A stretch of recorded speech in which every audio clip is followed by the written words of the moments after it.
Hey guys, welcome. Uh, oh, the vertical side did not, the just chatting did not activate on the vertical side. Okay, hey guys, welcome. Today we are playing Bendy Lone Wolf, so I'm excited about that for us. I'm gonna make sure that I glue the chat to the top. Alright, good. So, yay! Let me make sure that everything looks good. Make sure everything's pinned. Because I want to make sure that everybody is able to do what they're able to do. Nope, not that one. Oh gosh, let me fix it. Oh, vertical side for some reason did not go live. Oh, it did go live. It's just YouTube's glitching out. Great. Thanks, YouTube. Glitching out like usual. Okay. It happens. So, yay. So yeah, we're playing Bendy Lone Wolf. I'm excited. Hopefully today is like the last installment. I'm really hoping. Hopefully it is. But, yay. I kind of went, today I wanted to go for like a tweed plum look today. So we went for some like tweed looking jacket with like a plum corset. And then I did the mask to match the necklace and the corset. But, another thing, I adjusted the mask to be less dark because I was looking at my videos and I was like, there's something wrong with my makeup and I can't quite put my finger on it. And then what happened was I went and I adjusted my makeup. I was looking online. I was like, I've been looking on there and they were like, well, you should be doing your makeup to be like, obviously if you're low contrast, this is how you should do your makeup. High contrast, this is how you do your makeup. Or medium contrast. So I was like, okay, let me do that. So I did it on myself first. So, because I wanted to see, okay, let me see how close the contrast is between my model and myself. It's actually pretty much the same. The only difference is the hair's a little lighter. And then I was like, okay, I got that going for me. But then I was like, okay, now that I have that going for me, let me go and see my makeup. And then I looked at my makeup and I'm like, oh my gosh, no wonder my makeup was looking crazy. My makeup was way too dark. It was absolutely way too dark. This is like, so I only adjusted the colors to be a little brighter in value. They're still deep in color, but I adjusted the makeup to be a little brighter in value and went more clean girl with it. And it actually looks a little better. It looks a little better.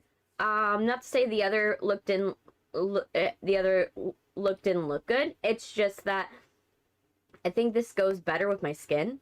And my model.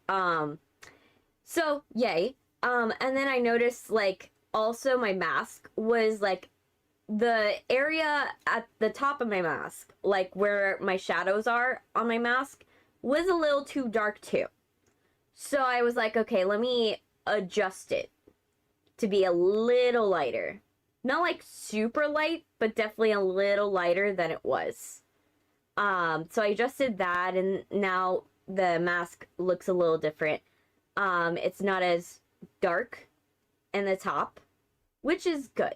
It's a good thing. There's a line of demarcation still, but it's looking better.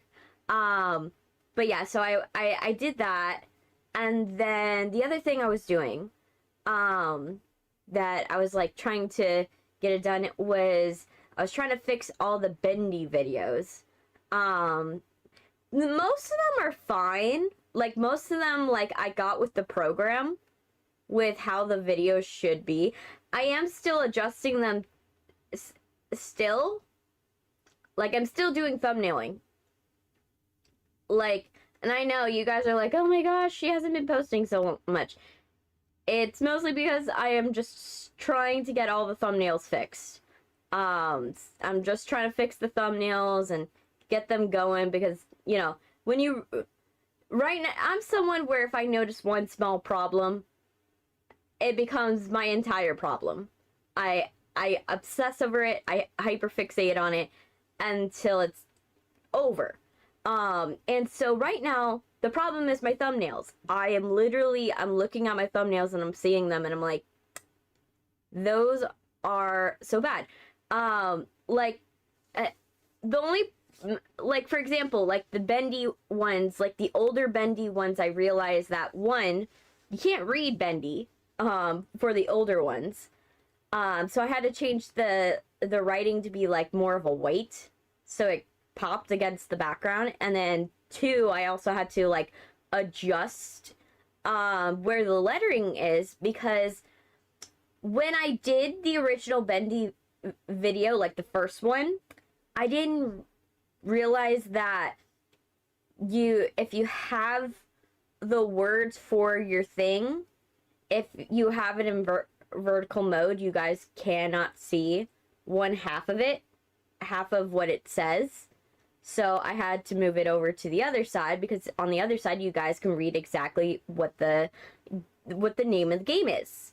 So it's a little easier. So I had to move those over.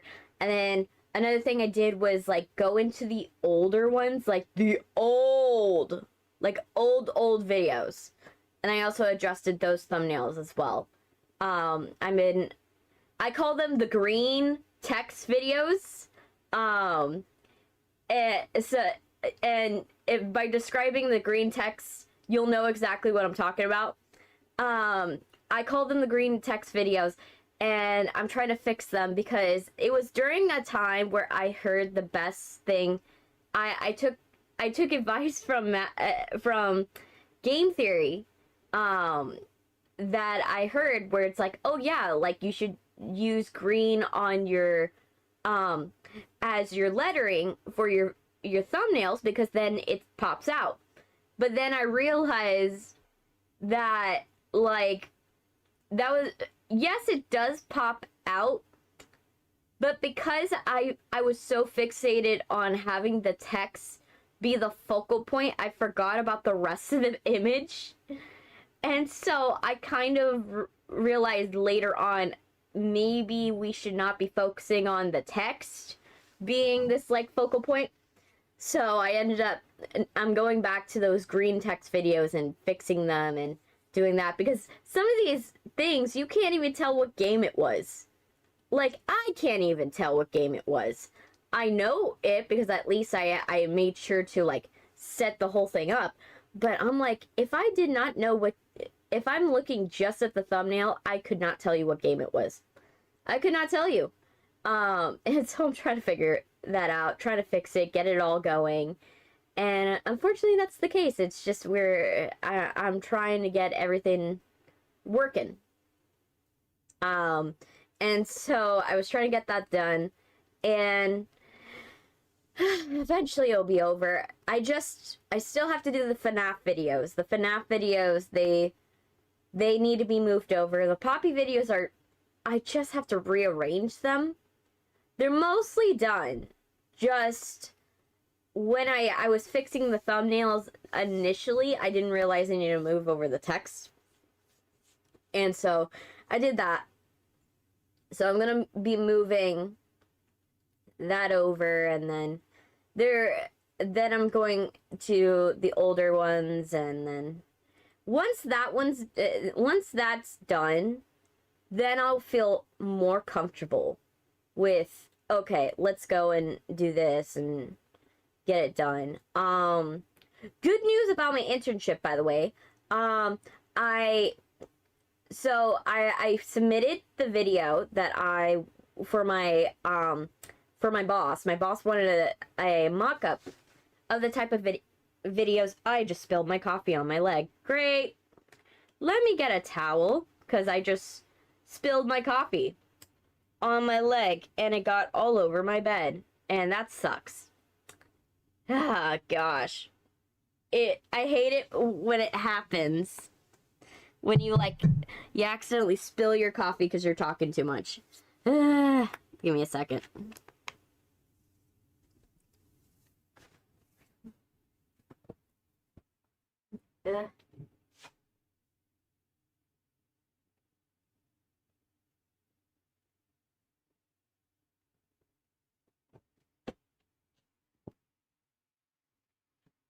Oh gosh. I'm gonna have to wash my sheets after this. Oh man.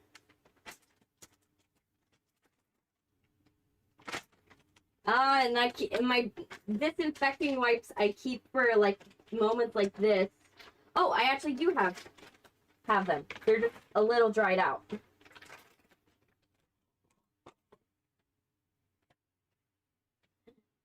Okay. They're a little dried out. But I can make it work. I can make it work. I'm just gonna put some hand sanitizer on them. And I'm just gonna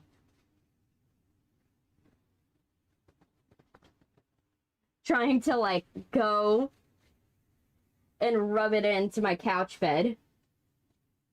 Oh gosh. I hate it when I spill my coffee. Okay.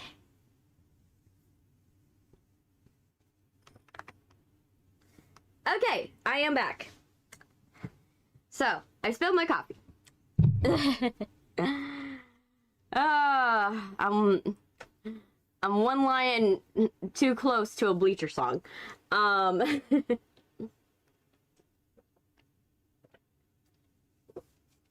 Anyway. So, yes. Hey, Angel Dust. Oh, Sylvia. Brain does not have a full cup of coffee. Hey, Sylvia. Brain.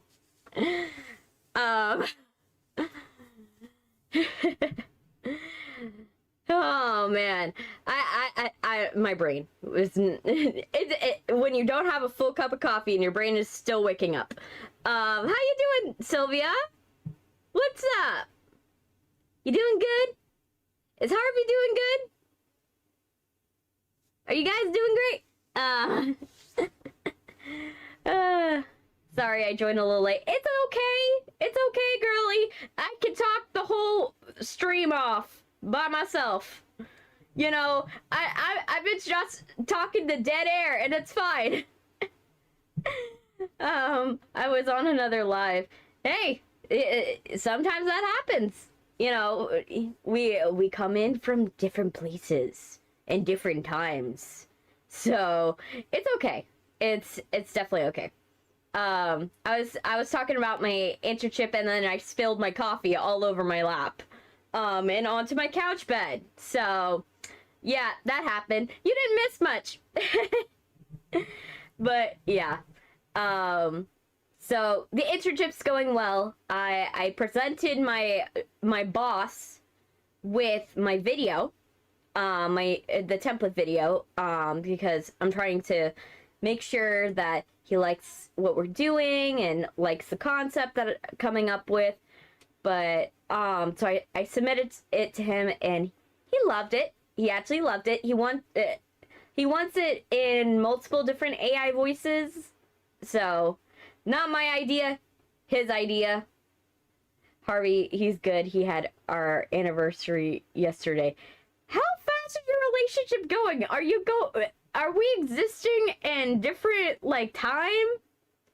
You know, streams of time? Cause it was yesterday that like a week ago that you got married.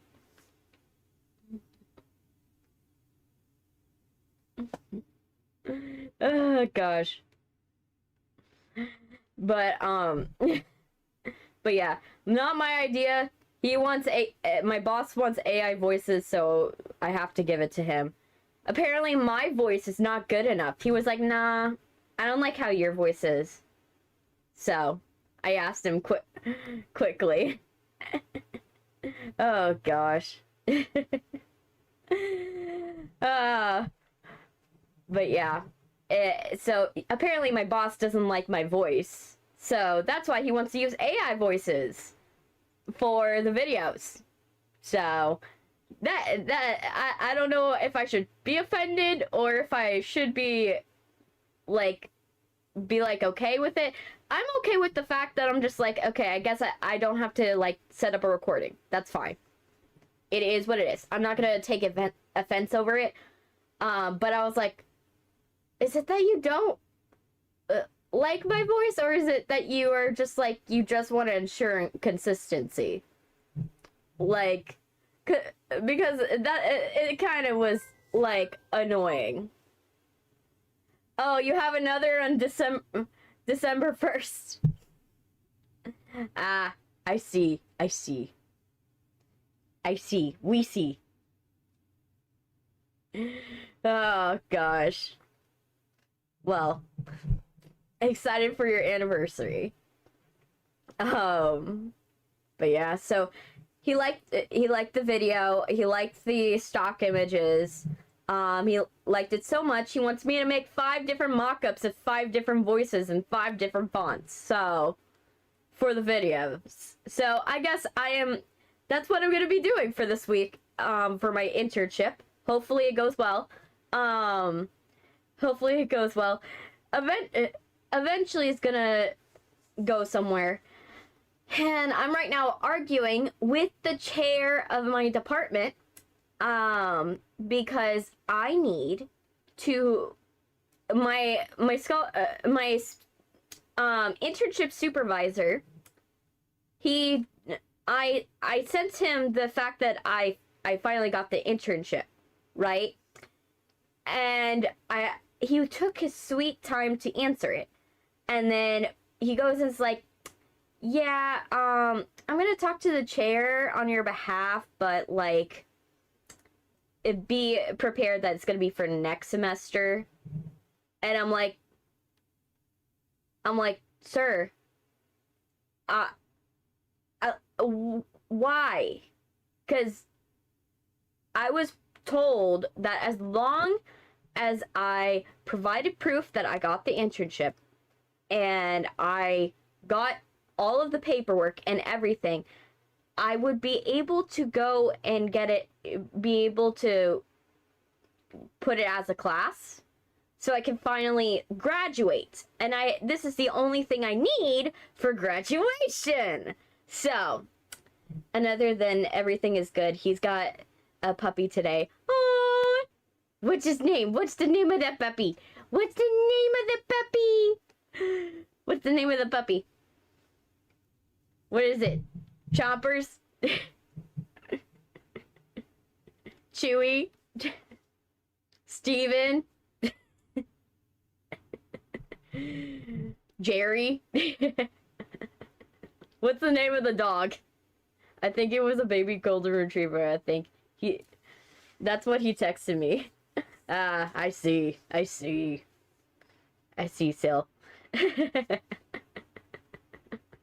Oh man. But yeah, so I talked with my internship coordinator, and I'm like, I was under the impression as long as I like got back in time, as soon as I tried to get back as soon as possible, you know, with an internship. But unfortunately, it took time, and if there's other students, there's probably other students where this has happened, where, you know, you could apply for an internship, but if it's not your fault if they don't answer back right away, you know, and I feel like I'm being penalized for the fact that, you know, I got the internship so late, and it wasn't my fault. You know, I just so happened to get an acceptance, I guess a week maybe after the maybe the deadline. They weren't clear about the deadline. He didn't tell me the name, which I'm mad he didn't. Aw. Oh, that's sad. Well, at least you got a cool... you guys, have a little pet. A little pet. Yeah. But, so, I'm talking with the chair of the department to hopefully have him waive it, because I'm like, if this is the only thing that I need for the graduation, and I'm basically working for free at this internship. I'm currently working for free at this internship, and it's a nightmare because of the fact that I'm not gonna get any credit for it. I'm not gonna get any credit for it. I'm not gonna be able to use this for my college. He won't let me see it. He just told me. So he's treating it like a Canadian girlfriend. The Canadian girlfriend that everyone seems to have, but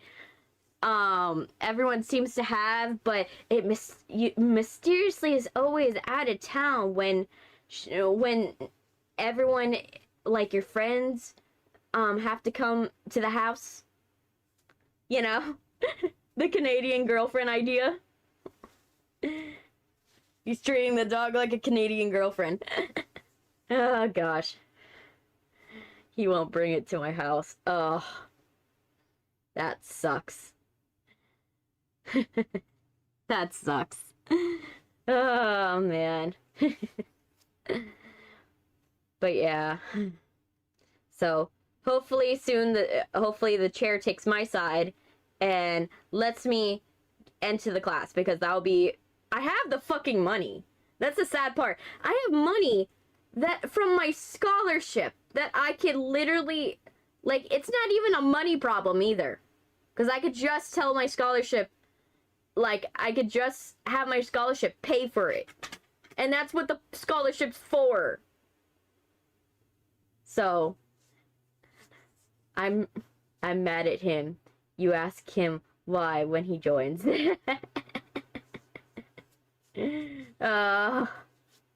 Sure, I will. I will ask him why. Oh, man. But yeah, so, internship coordinator, I'm trying to talk with the chair and the internship coordinator, and hopefully, I can make it count.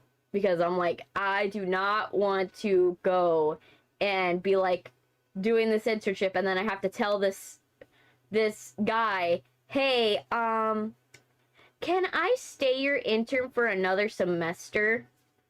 Like, you know, it's not that I don't like my job at the internship. I like my job. I legitimately like my job. I feel it's perfect for me. But the problem is I'm like, you know, I don't want to, like, make the guy, like, feel weird about it. Like, my boss feel weird about it. But it is what it is. We're gonna get that going. I'm gonna be able to get that going. Hopefully. But yeah. And then, last night was a crazy night. My sister wanted to go line dancing. My sister has by the way, a sprained ankle, and she wants to go line dancing. Like, which will potentially make her ankle worse. But I'm not gonna question her life decisions to her. So the plan was to go line dancing, which I was fine with the idea of going line dancing. I was absolutely fine with that. You know, she wants to go line dancing with her friends. We'll go and do that. Because it's a line like, they have line dancing at the roller rink. Not close where I live, but it's like, it's far, but not so far that it would be concerning. So, you know, they have line dancing. By the way, if you guys don't know what line dancing is, it's a country thing. It's a country music / South thing. So she wanted to go line dancing, and so I was like, okay, I'm fine with doing that. You know, I don't get to take her places due to the fact that I don't have a lot of money. And I don't get to go places because I don't have a lot of money. So I was like, okay, I would love to do that. Like, facilitate that for her. So I was planning on going on there. And then my sister, she was like, oh, I want to invite this friend. And I want to invite this friend. And I want to invite this friend. And then I'm like, girly, I don't like the idea that I'm going to be watching all these people. Because I know that they're all like preteens. They're all preteens. They're like 13. They're in 8th grade. But my concern is that if something happens at this roller rink, then it's on me as the adult that is watching them. And that gives me a lot of anxiety, and a lot of anxiety that I don't need. So I was like, you know what? I don't want to do that. I don't want to give myself anxiety. You know, because that's not a good thing to feel. So I was telling her, can we not invite, like, these people? Like, I'm not okay with this. I'm not okay with the fact that you're inviting a ton of people. But, like, not really, like, I don't know the true amount of people I'm going to be watching. And she's like, oh, it's going to be this girl and this girl, but this girl's mom is going to take them. And then I'm like, yeah, but I'm like, I don't like the fact that I might be held responsible if something happens to them. So, like, I'm okay with my sister, but I know my sister's crazy. As I am. Like, I can't judge because we're both crazy. We're just crazy in different flavors. So I'm like, I don't want to be that. And then I'm like, you know what? I'm gonna go. I'm gonna let it happen. But then right when I'm begrudgingly going, the storm happens. Why is Sylvia mad at you, Harvey? Harvey, why is Sylvia mad at you? She told me to ask you. By the way. Also, welcome. Welcome, Harvey. Hope you're having a good day. She asked me to tell you, told me to ask you, like, why is she mad at you? And I need to know what happened.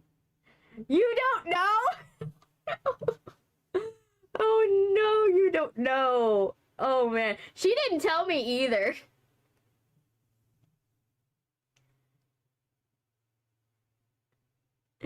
She didn't tell me. She told me that it might have something to do with the dog. The golden retriever, but she didn't go into detail.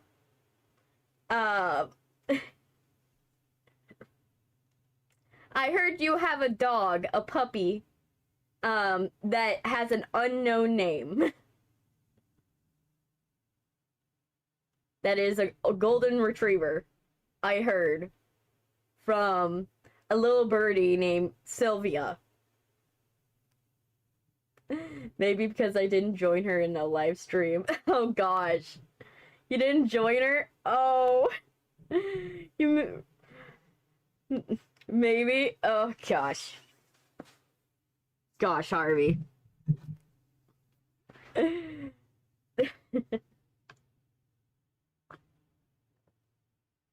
Well, I hope you figure it out with Sylvia. I really hope. Man. I really hope you guys figure it out. Oh, man. Oh, it's funny. It's absolutely funny. But yeah, my crazy sister, so she wanted to go line dancing, and then then, you know, she tried to invite a bunch of people. I didn't like that. And then I decided to begrudgingly go. And the weather decides, let's unleash all the rain possible. And we have a flash flood warning. Like, we get, like, a flash flood. Oh, and you didn't say I love, that you loved her? Oh. Yeah, that's why? Did you, like, get confirmation from her that that's why? I'm not gonna speculate.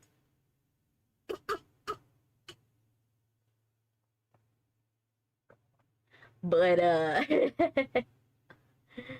oh, man.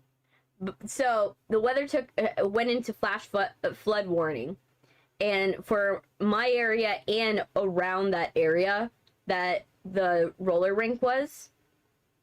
And so, we're like, oh my gosh, like, 6 inches of rain and, like, happen in, like, 4 hours, and we didn't, and we couldn't obviously leave because, obviously that's a lot of water, but turns out my parents had balded tires, like, not because, like, my dad, it was because he had a blowout recently on the highway, and he had to use his old tire that's been under his car since 2006, because he had no other tire, and he blew out a new tire, because my dad's the type of person that he replaces stuff as soon as it gets broken, or fixes it. My mom's the type of person is whenever you have enough money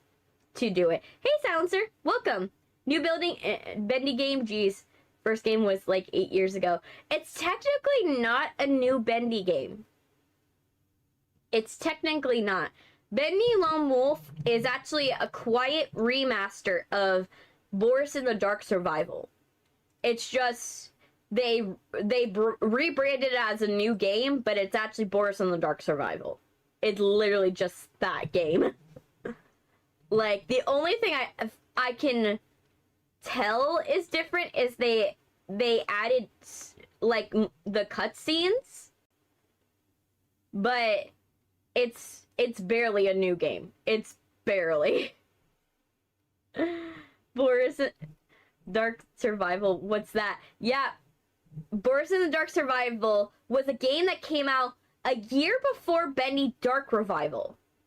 So it came out a year before Bendy Dark Revival, and everybody hated the game because it was a top-down game. It was a top-down horror. And so it was panned across everybody. Panned across. Everybody didn't like it. And then they absolutely, it just, you know, people ignored it. But they decided to, like, rebrand the game. Like, rebrand it. So they changed the name and added some cutscenes to it. It just generally wasn't, like, much different.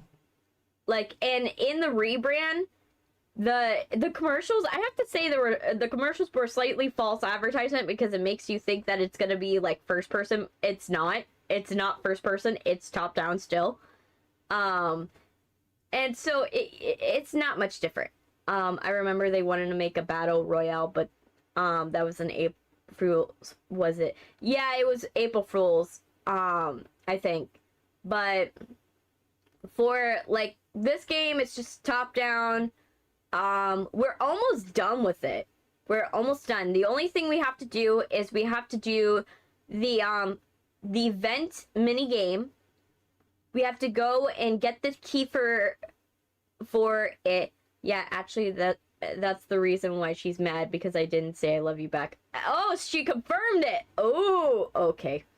Well, I wish you luck, Harvey. I hope that I hope you find a way to make it up to her. You know, you're gonna, and that's gonna take a minute to like resolve. You're gonna have to like butter her up in many different ways, and also please say I'm sorry, please, because you know you can butter her up, but you also have to say I'm sorry. So I'm gonna say just be careful with that. But yeah, but they wanted like all the flowers of like having a new game, but with all the remaster like quality. But yeah, so that's why it seems like it's a new game, but it's not. It's not a new game. It's technically the second game, and if you're going chronological by release date. The only reason why I have the game is because if you had bought Boris the Dark Survival,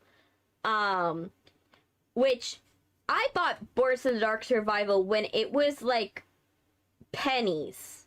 Like it was literally nothing, man. It was absolutely nothing. No money. It was almost no money. I paid like what, $7? $7? Something like that. I paid so little for the game. Like the game was originally like $40, and I got it for like $4 to $7, like something around there. And for anyone who like got the old game, they gave you a free copy of the new version of the game. So I got a free copy of Bendy Lone Wolf because I own Boris and the Dark Survival. Not gonna lie, after the success of FNAF movie, it would be a chance for the Bendy movie. At least it makes it a much better game for the movie. Bendy feels a better plot for a game, for a movie. Bendy is one of those where you can kind of get away with doing it because it's a lot more contained in terms of a story. It's more contained. It's more thematic, so you can make it into a story, like into a movie, and deal with themes of like regret and putting yourself in like trauma cycles and stuff like that, and I think it would make for a good movie, so I won't be surprised if it does well, especially if it's done well, if it's done by Blumhouse. If it's done by Blumhouse, I can feel comfortable that it's gonna be done well. If it's done by anybody else, though, I don't think it's gonna be as good. I think slowly people are understanding what video game movies need to be. Video game movies are kind of like, I know a lot of people, I know the industry looks down upon video game movies. They're like, oh my gosh, we want the audience, but we don't actually want to go through the effort of like doing it. I do have a friend who's Russian, and other than Sylvia being mad at me, ooh, what did you do with the Russian? What happened? Why is the Russian mad at you?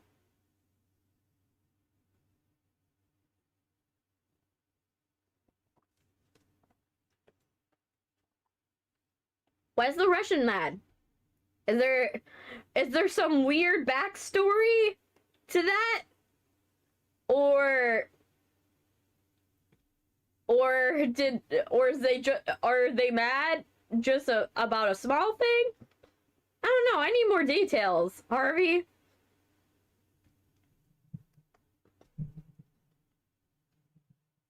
Neither. He's chill with me. Just Sylvia's.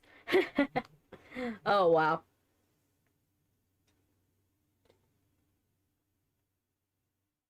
Ah, gotcha. Oh, man. But yeah.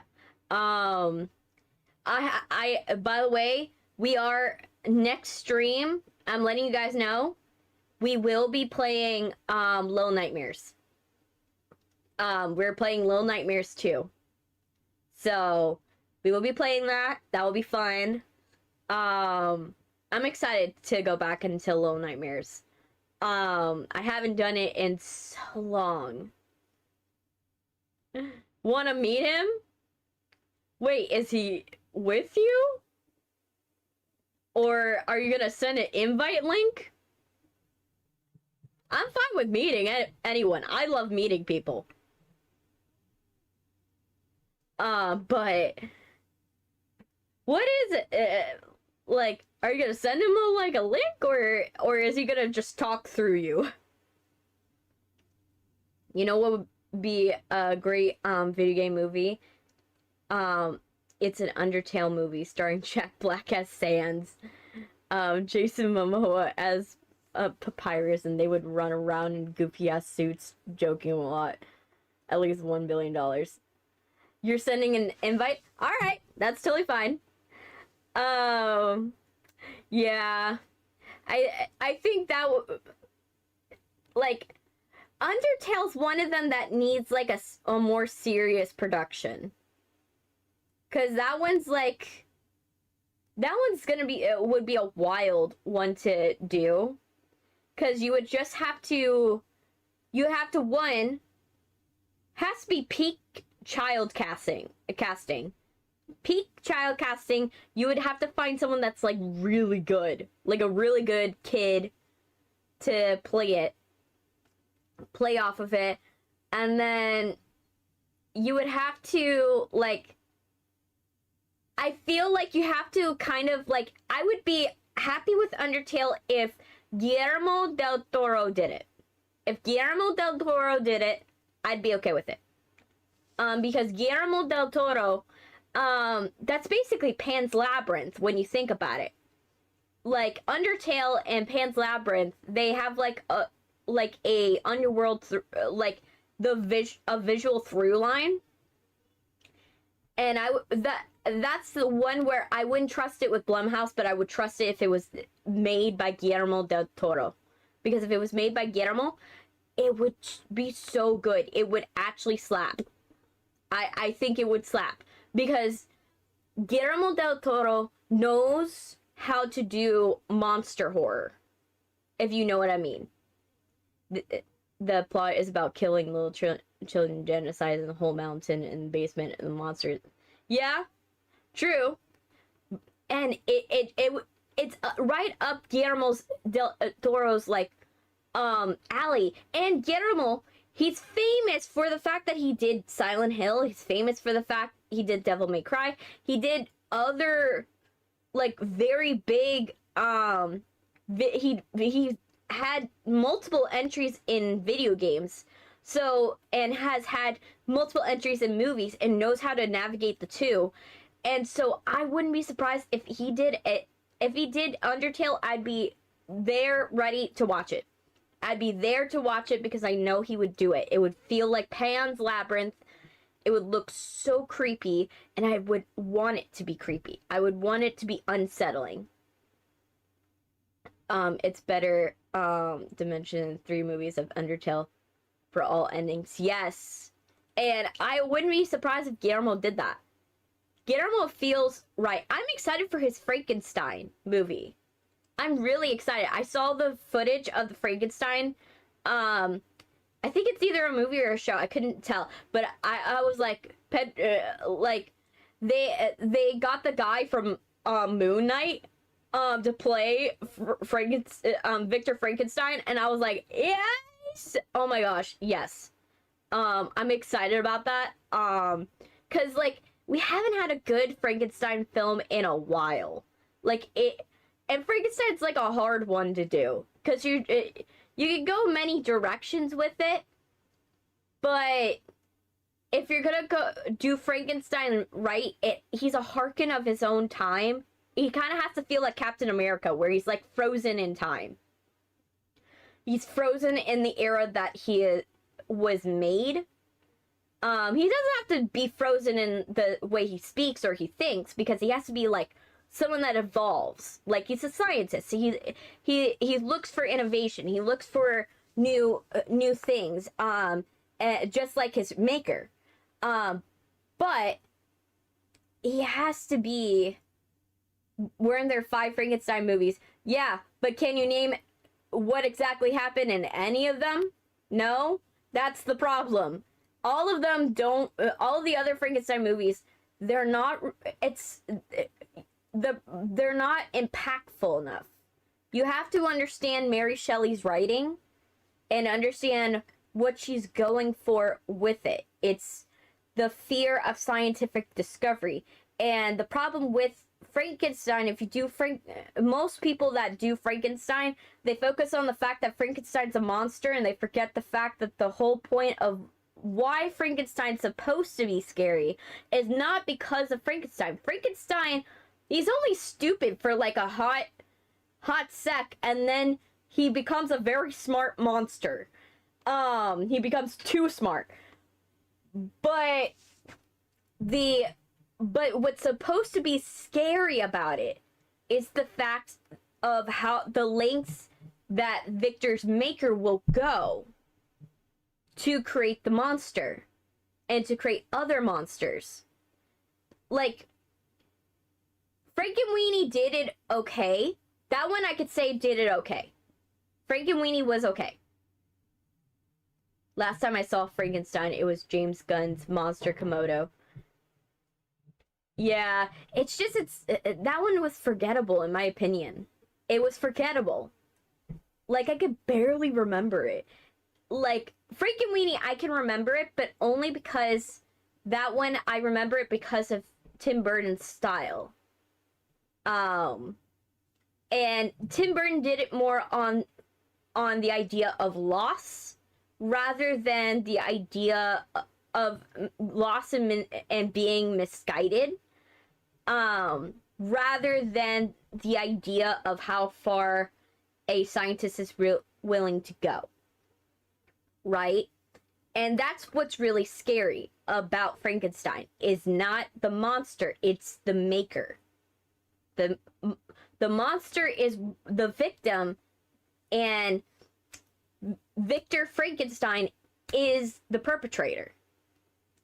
I doubt that he would get as good movie as Young Frankenstein once again.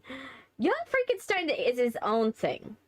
Young Frankenstein's his own thing. Same thing with Rocky Horror Picture Show. I don't... Young Frankenstein, well, yes, it is a Frankenstein movie. I don't view it as, like... I view it as a, like, spoof more than anything. Hey, Ruby. Hey, Roof. Welcome. I view Young Frankenstein as, like, a spoof. Like, I view it as a spoof. I view Rocky Horror Picture Show as its own thing. Like, yes, it is technically Frankenstein, and it does technically do Frankenstein correctly. It does it correctly, where you're horrified of Frankenfurter, then you are horrified of the idea of Frankenfurter rather than actually Rocky. Rocky is not scary. Frankenfurter's scary. That's the idea, right? Like, Rocky Horror Picture Show did it right. It's just that. Oh, you're the Russian friend Harvey was talking about. Oh, how you doing? How you been? What's up? What's up? What you into? Are you into scary games? We're talking about Frankenstein right now, and how, like, there's been Frankenstein movies, but a lot of them have been really forgettable lately. And my theory is the fact that they're not touching upon what Frankenstein's supposed to be, which is not the fear of the monster, but fear of the actual thing. The Rocky Horror Picture Show is goated. Sweet transvestite. Yes, yes. Rocky Horror Picture Show, it's the sad part about Rocky Horror Picture Show, it's not a show that you can replicate. That's a movie you can never replicate. Yeah, She didn't eat! Harvey, get on that. And Sylvia, if you're in the room, get on that. I need you to eat. It could be cereal, it could be drinks, it could be anything. Get a smoothie. Girlie, you need to eat. Sylvia, you need to eat. Food is important. You need fuel for your body. Harvey, make sure Sylvia eats. Make sure. We make sure. But yeah, you can't replicate, like, Rocky Horror Picture is hard to, like, replicate because Rocky Horror Picture Show was so a product of its time. Like, remember, it came out in 1963. So, 1963, you know, that's a, you know, it mostly, it harkens from what was, promiscuous of the time. So what was promiscuous of, like you could tell by how Janet and Brad dress. It's meant to evoke that. And the stage musical is also good. Some revivals are great, some of them are not so great, but Rocky Horror Picture Show, it's just one of those where it can never be replicated. It's really hard to do it. You would have to get a really good theater kid.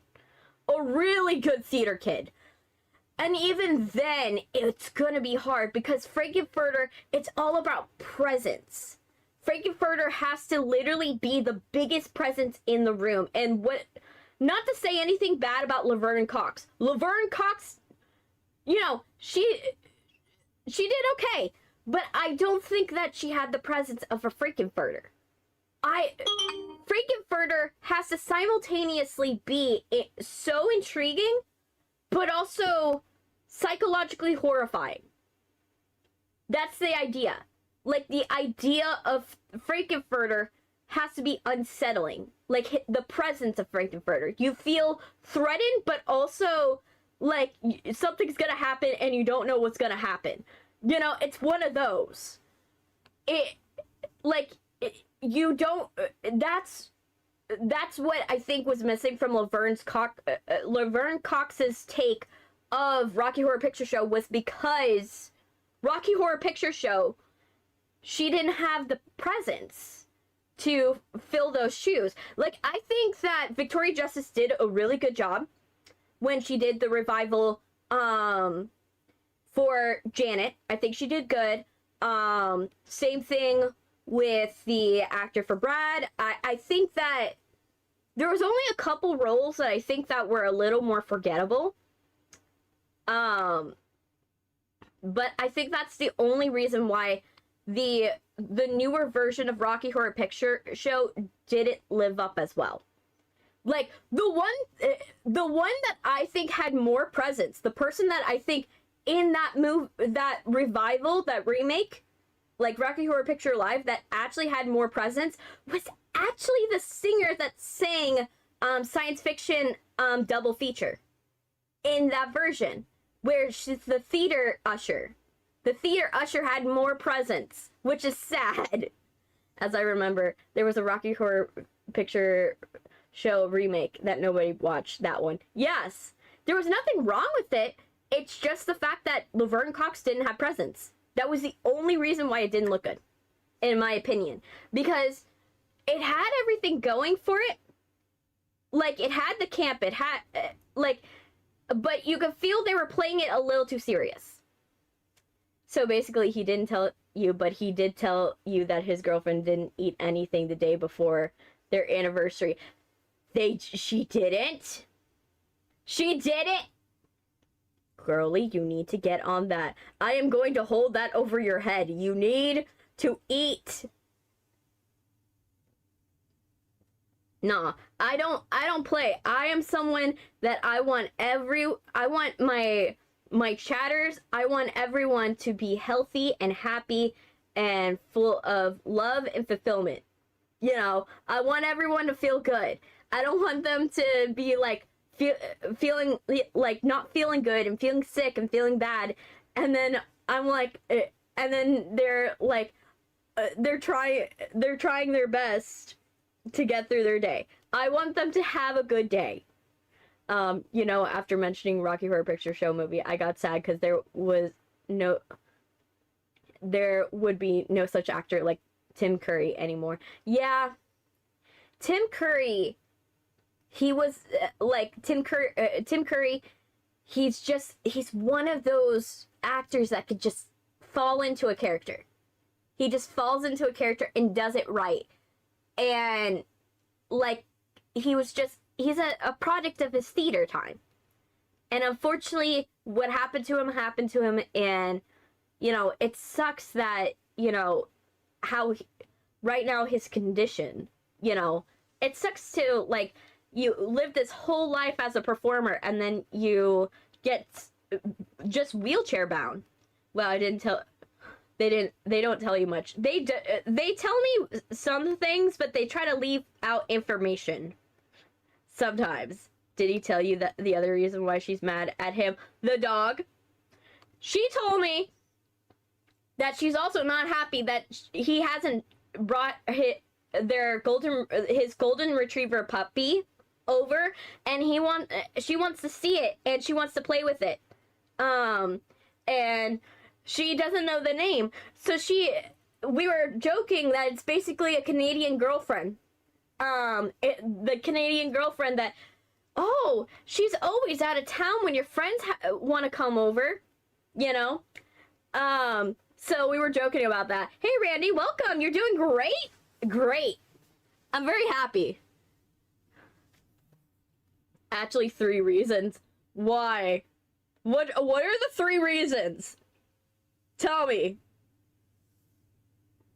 By the way, is Rube a good name to call you, or do you want to be called something else? Yeah, it's the I love you thing. Yes. It's also she didn't come into the stream. She apparently he didn't join a stream. I looked up on YouTube for your stream, and why is there a TikTok version of the stream? I do a vertical version and a oh, he didn't show up to the birthday? Oh my gosh. Yeah, he's gotta make that up. Why is there a TikTok version? There is a TikTok version because there's some people that like a more portable version of this live stream. I have a very large amount of people that love going and watching on vertical because it's a lot easier to watch on their phones. And so a big portion of my audience is vertical audience. So what I like to do is I go and I have a vertical version on YouTube, a horizontal version on YouTube, and then I have a horizontal version on Twitch. If I had the ability to make it vertical also on Twitch, to have vertical and horizontal running on Twitch at the same time, I would. I would absolutely do it. Because personally, I find that people who go and they find me, they go and they find me through, they find me most through the vertical version, and then they transfer over to the horizontal version. So I do it out of not because it's the most easiest thing to do. The easiest thing to do would be just going live on two platforms and just leaving it alone. But I do it because I find that it's a lot easier to go and watch me. So I do it for that reason, and it brings new audience people. New people, they find me through the vertical a lot more than they do find me horizontally, which is kind of sad. And that's the thing. You ask him why he didn't come. Why didn't he come? Why didn't he come to the birthday?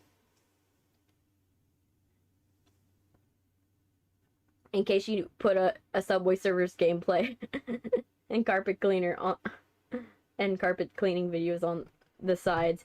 Yeah, like I said, I do it that way for that reason. I do eventually want to add TikTok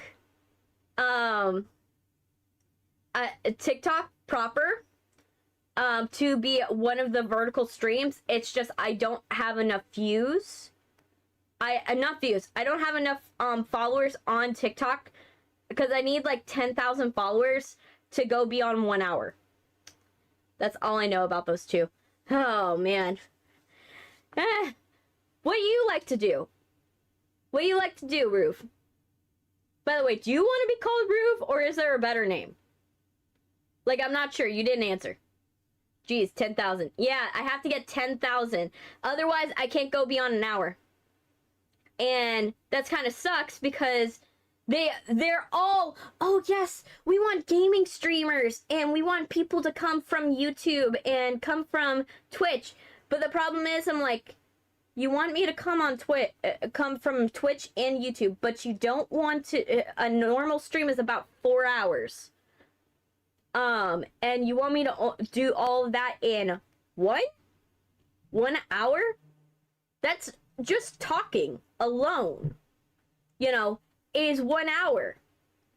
You know, that's stupid to think of that.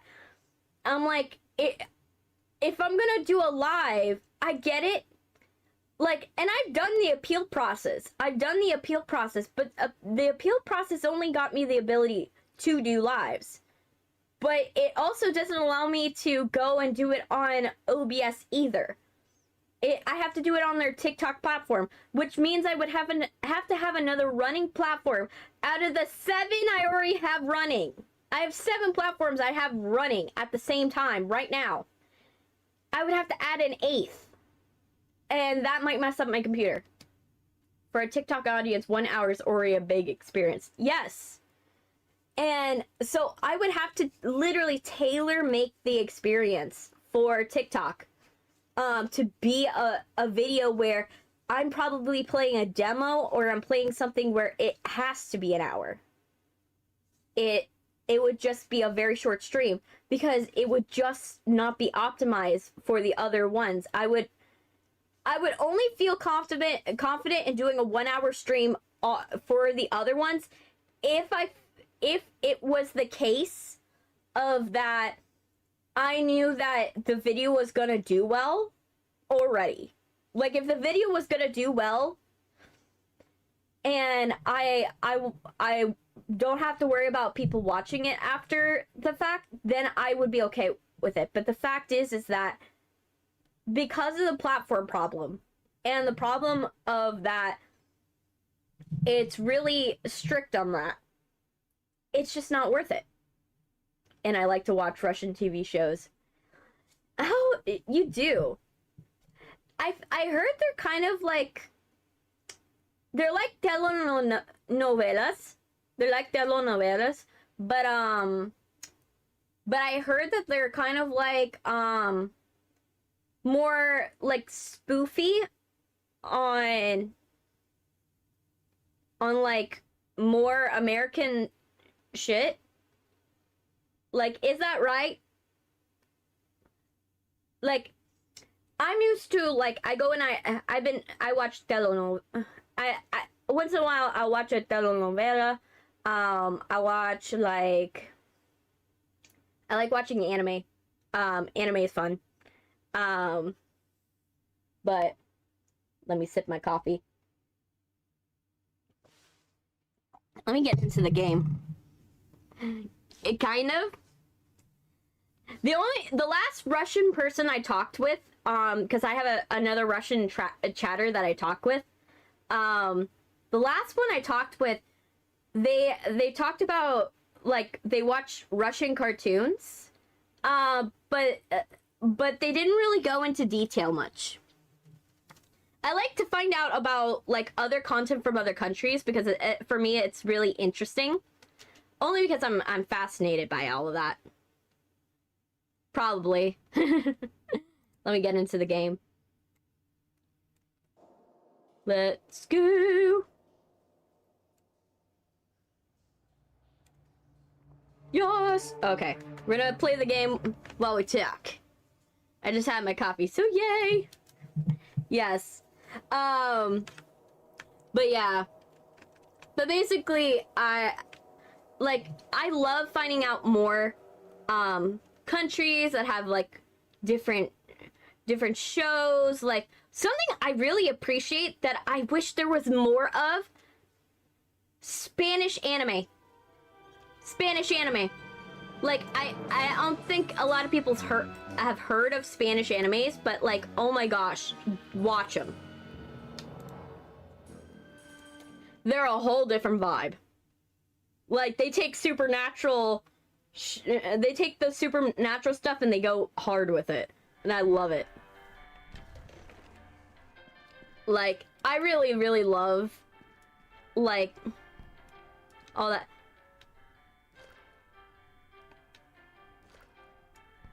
Let me see. Get the emotional support bone so I can walk fast. Let's see. We don't need bean soup.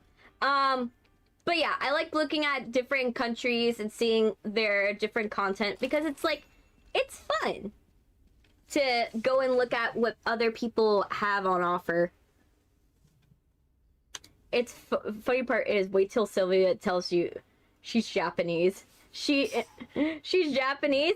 I know that she recently traveled to like Russia recently. I remember because she was like telling me how cold she was. But yeah, she's Japanese. Oh, that's cool. I'm Cuban, so okay. Launch. Come on. We hated this last time. Ugh. Oh gosh.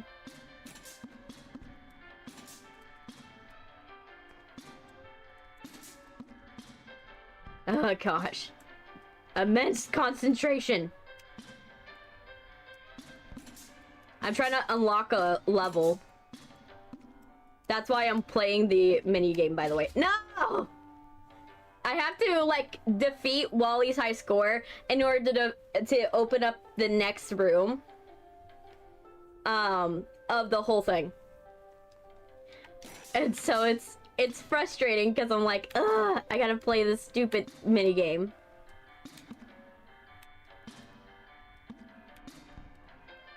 I actually have 2 Japanese friends.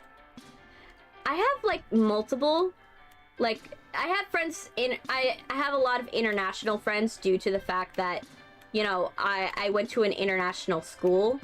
So when you go to a school with a lot of international people, you're gonna meet a lot of people that are from like different countries and different nationalities, and that's why I'm like not surprised by like when people are like, oh, I have this, you know, this happens in my country, or they're like, oh, this is something cool, or like they mentioned something that I recognize from something my friends used to talk about.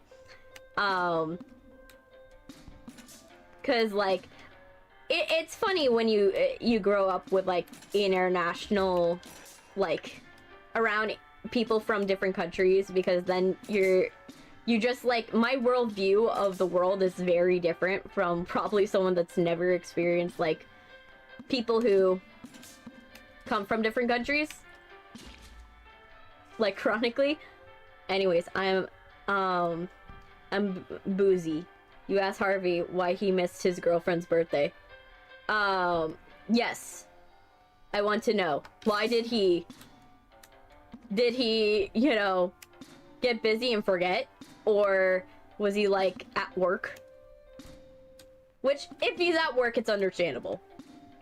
It's understandable, but like, you make it up in some way.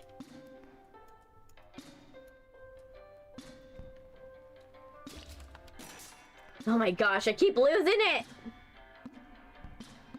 I just need to get to 10. Let me have this. I hate this minigame. I just want to get it done. I just need to get it done. Oh, shit. But yeah. So why did he miss? I would like to know.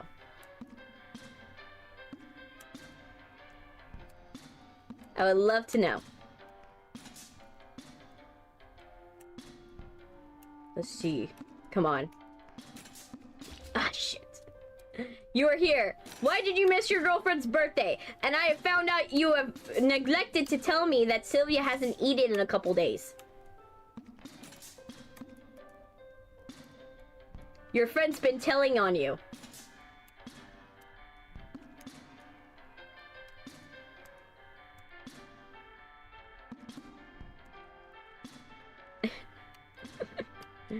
Okay, let me see. Come on.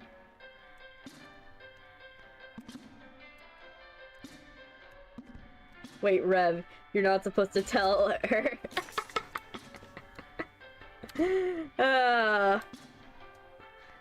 But he has.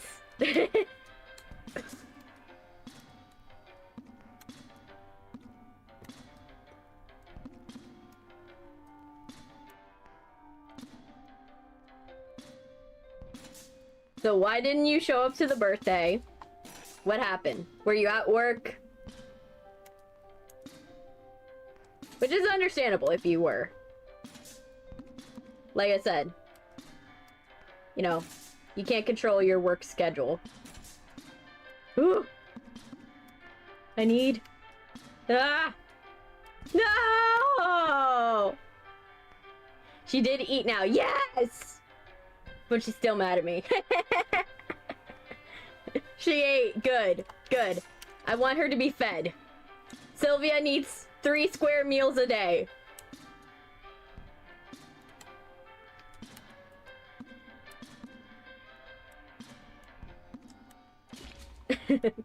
Oh, my boss kept me on her birthday. It's understandable. That happens. You know, I've missed birthdays and I've missed, like, things because I had to, you know, shoot movies or go in, like, work, or even, like, you know, I've even, like, missed out on going to, like, parties because I've just been, you know, working. You know, my friends are cool and they understand. They're like, oh, you understand, we've worked retail before. Retail sucks. But it's like, oh, it's sad when you can't, like, come to the party.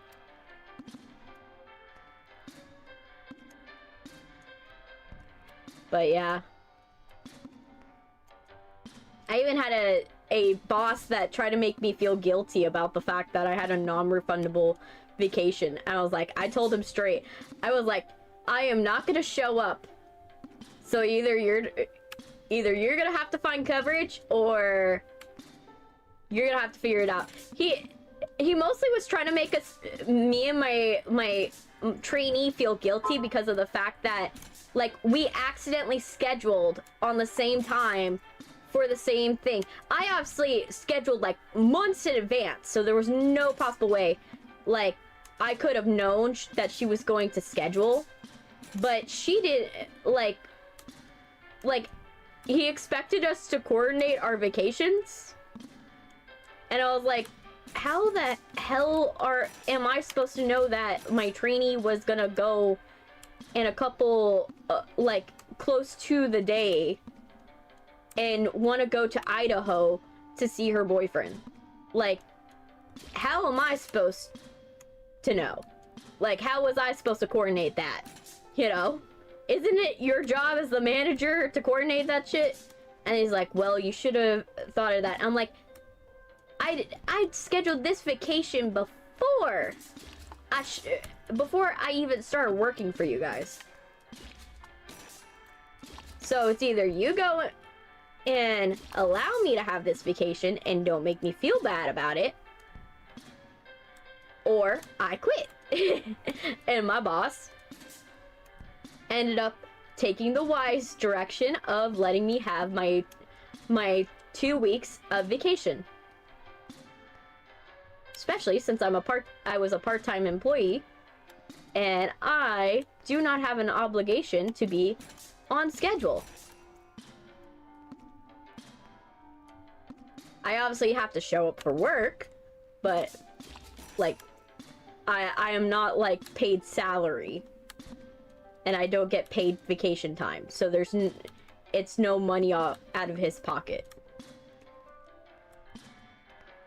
Oh my gosh, come on! Come on, stupid squirt ball. Just hit the pins. I just need you to hit the pins just right. Oh my gosh. This is like the worst game of Pong ever. I swear this is a horror game. I do swear it's a horror game. When it's not forcing me into a mandatory mini game, it's a horror game.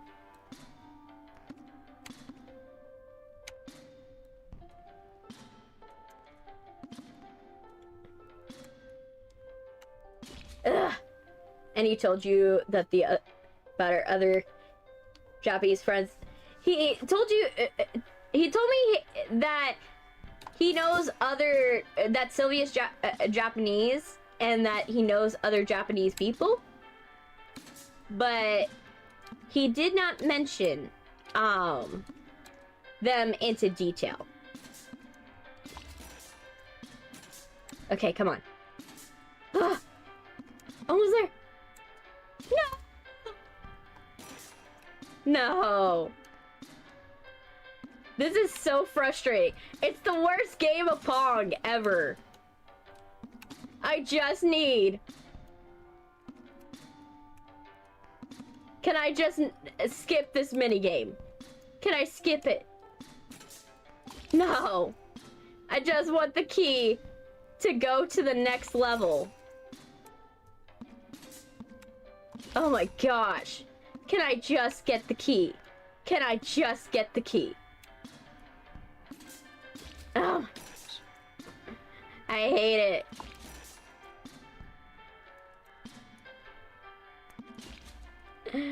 Okay, so what do you want?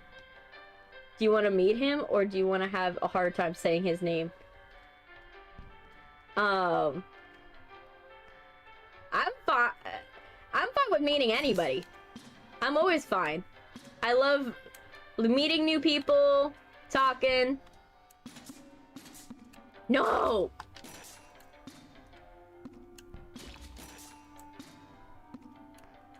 And I'll try. And then I'll ask him how does he want me to say his name? If I don't say it right. I've had people, you know, come up with names. I have one guy that's a Chinese guy that only speaks in Chinese that I call him Duck. He wants to be called Peking Duck.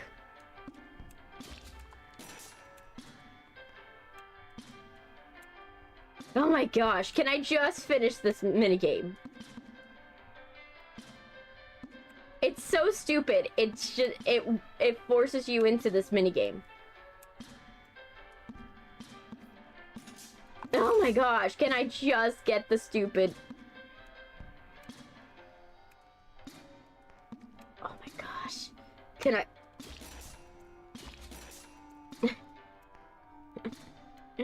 This is gonna be the death of me.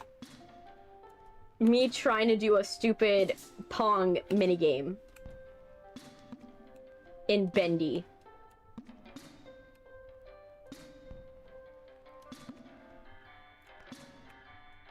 Come on. Can I just complete this game of Pong? Okay. Okay.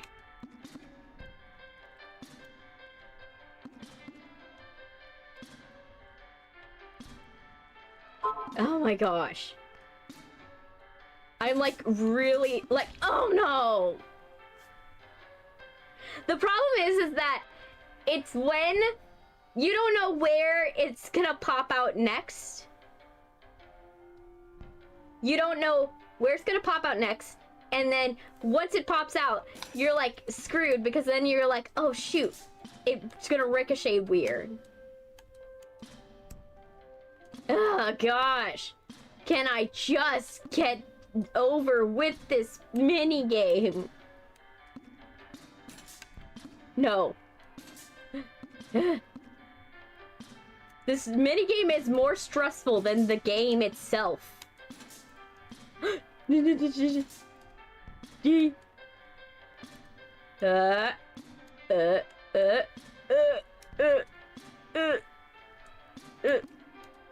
no! I took my eyes off it for 1 second. 1 millisecond. 1 millisecond, and I missed it. I missed it.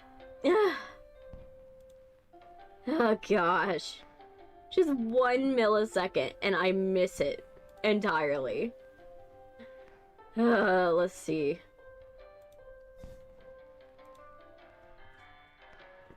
He also might call you darling, so I hope nickname. So I hope you like the nickname. He's in drama club. That's totally fine. That's totally fine. As long as I know that's a colloquial thing that he's doing it and not like a weird like power imbalance type thing, like it's fine. Like I know people that do that. Like I call people girly. You could literally not be a girl and I will still call you girly. Like I'll be like, hey girly, and like they're like, why are you calling me girly? And it's just straight up because of the fact that my aunt, she says girly. She does the same exact thing, and it's something I copied accidentally. My brain copied from my aunt, and so I now can't unhear the fact that I accidentally say girly all the time. I just want to get it. Just let me get to Gent. I just need to get to the Gent level. I just need it. I just want to get the stupid key and be on with my day. He calls my girlfriend darling and you'll be fine. Yeah. As long as he's doing it, if that's the only reason why he's doing it, it's fine. Literally, I could care less.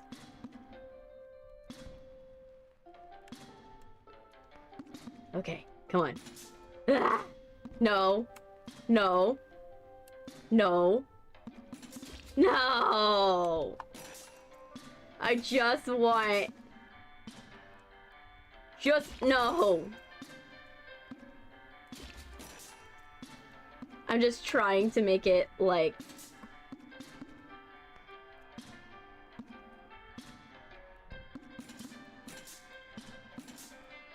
Okay.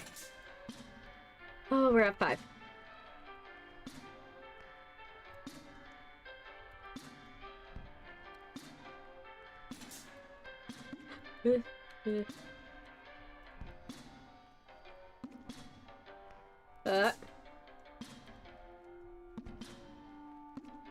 Oh, gosh. Immense concentration.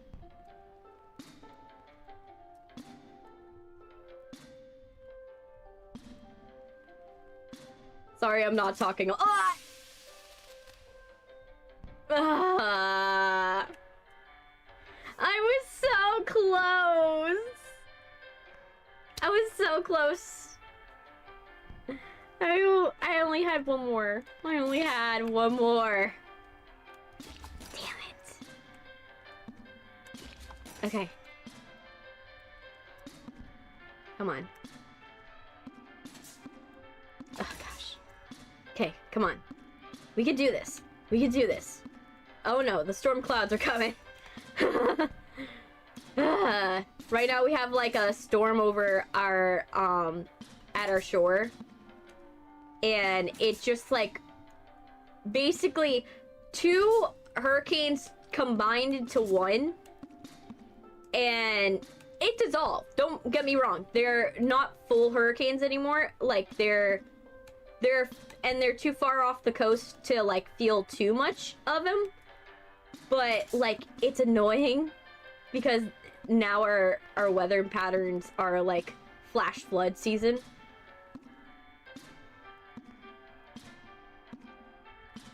I just got into a loop now.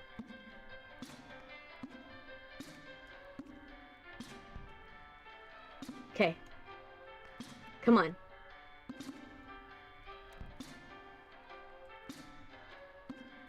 Okay.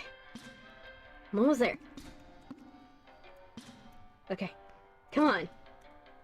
Immense. Concentration. Once you get to this, you won't have to do this again. This is the worst minigame.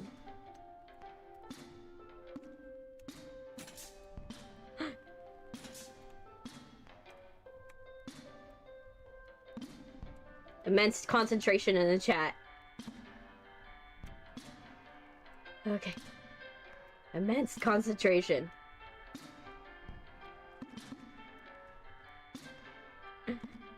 Oh gosh. Come on. I'm so close. My brain is like working so hard. Oh, I'm almost there. I'm almost there.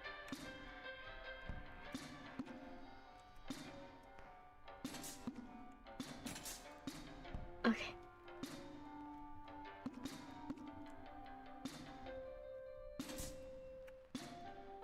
Okay. Yay! I opened something! You guys heard the crumbling sound, right?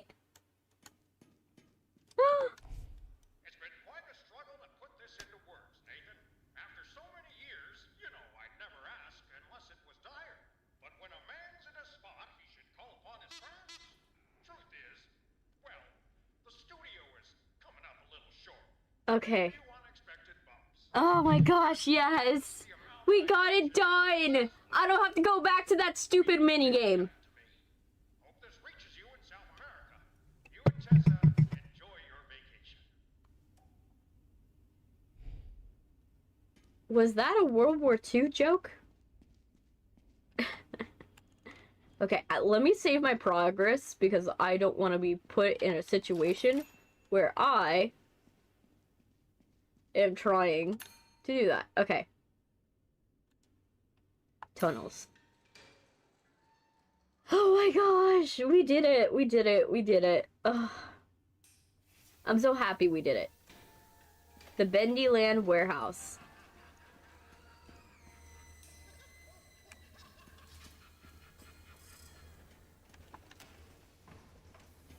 Slug. The animatronics!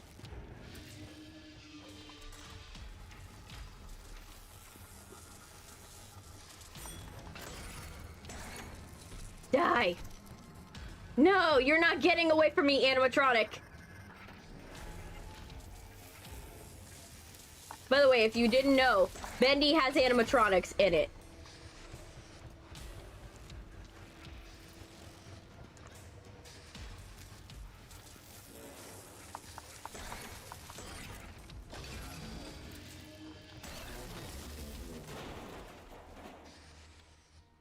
We won. Oh my gosh. Well, we killed the animatronic. That was the quickest boss fight ever. Oh, my boyfriend's sent me here to tell you that the Japanese person might not join, so you want me to tell you the information on them. I know.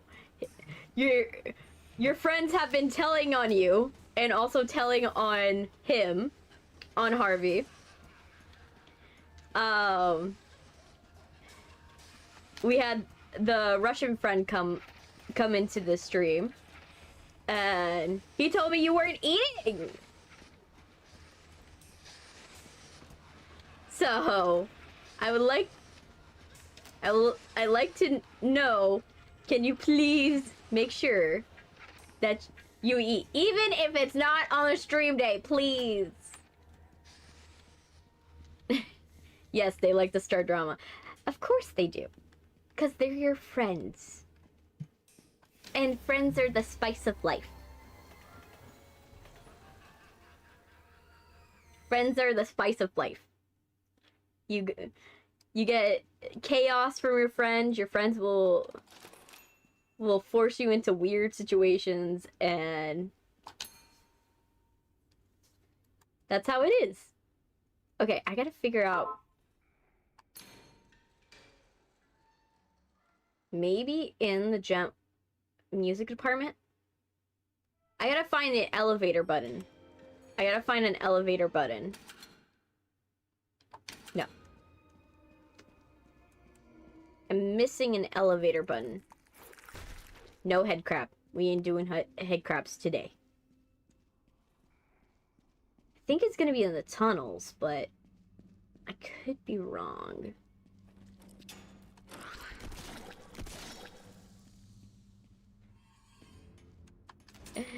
Anyways, my other friend is Suruso. Suruso.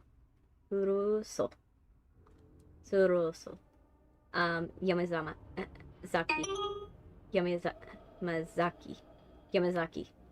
He's a nice person, doesn't start drama. He loves pop music. Yes! Someone that loves pop music. Okay, that's cute. Safe house tune. We get another safe house tune. Cool. At least we're coming home with something. But I don't think we are coming home with an elevator button, at least. Ugh. But yeah. So, oh. Bendy's coming. Part of me is like, maybe I should let Bendy, like, catch me. Because I'm like, if we're gonna not be able to find...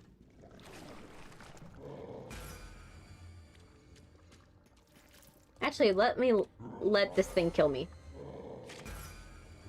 I'm gonna let it kill me. I'll put his name only the chat so you can pin it. It's fine. Soroso.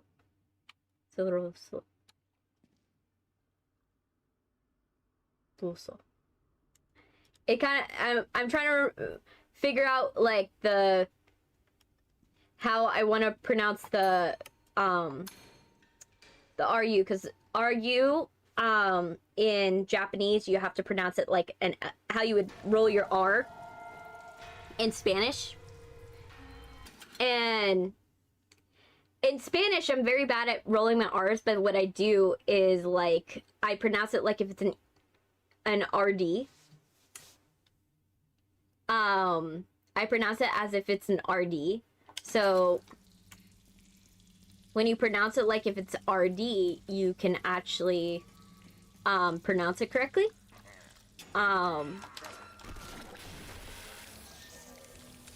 But it becomes a bit of a thing.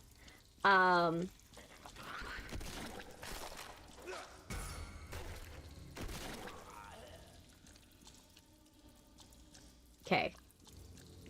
Trying to find elevator buttons.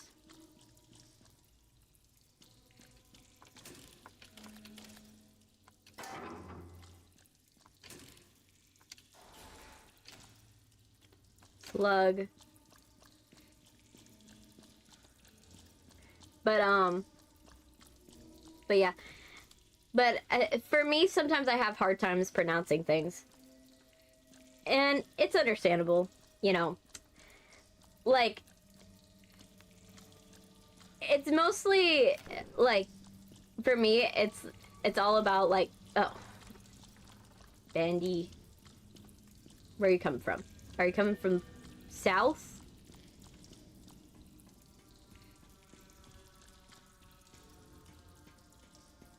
Okay. I think I went that way.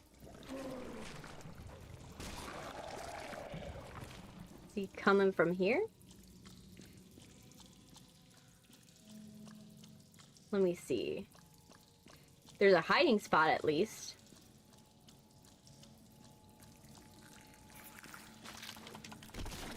Head crab. And there's head crabs. That's amore. I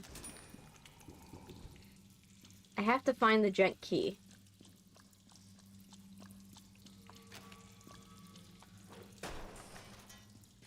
No. Not here. Okay, so not in here.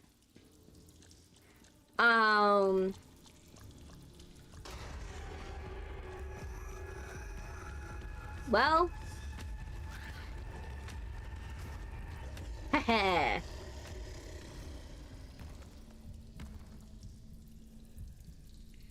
You thought you would get me, Pete and Bendy, but you didn't. Survive.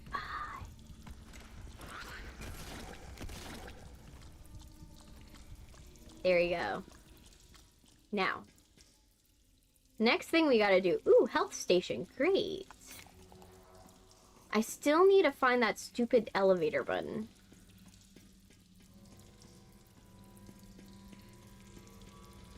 Or at least the Gent key. I need to find either the elevator button or the Gent key. Thanks for telling her. At least you know our friends. Yeah, it's totally fine. Like I said, I like meeting people. I like talking with people. And, you know, finding new stories. Getting new perspectives. Okay, where is he? Aw, damn it. Of course, Bendy. Can take one break. You can take a break for like a hot sec.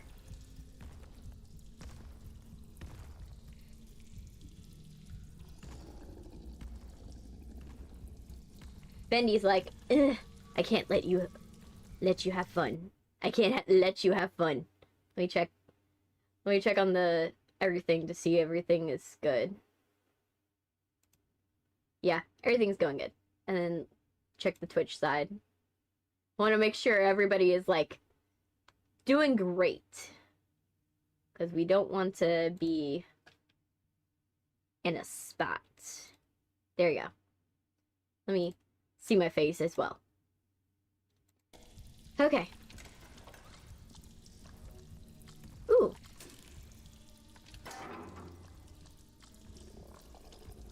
Yes, walk away, Bendy. Keep going.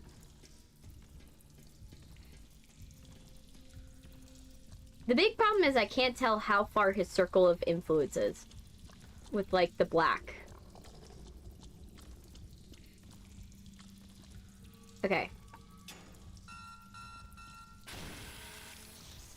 Okay, so he's gonna go up. That's fine, because I'm gonna go the other way.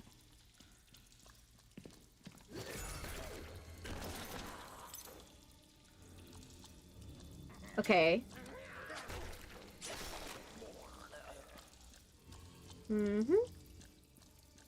Alright, so we're gonna go this way. We're gonna go down. Ooh, found a bone. Bone, very good. Very good. We found the bone. Defeat 25 Butcher Gang members. Oh, wow. That is funny. Lost paper found. I found a lost paper. Now, here's the question.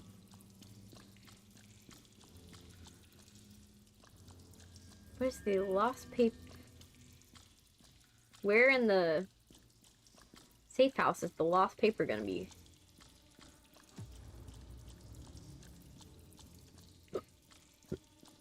Well, at least we know where it is. Also, what do you think of the character would look like in the Hazbin Hotel? What would you think?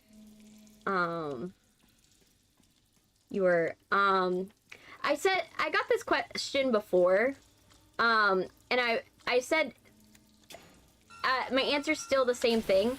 I think I would be one of them that's part of the Leviathan,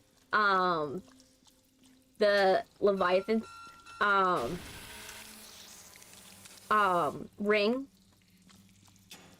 like that, or like I would probably be like that, or something of like an infestor demon. If you don't know that episode, it's basically a demon that can, it's canonically they're what the people in the Has-Been universe think is ghosts. Like they think ghosts are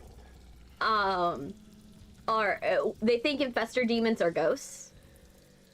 And what an infestor demon's able to do is they're able to get in your head and make you see things that are not there. Or they have the ability to, oh my gosh.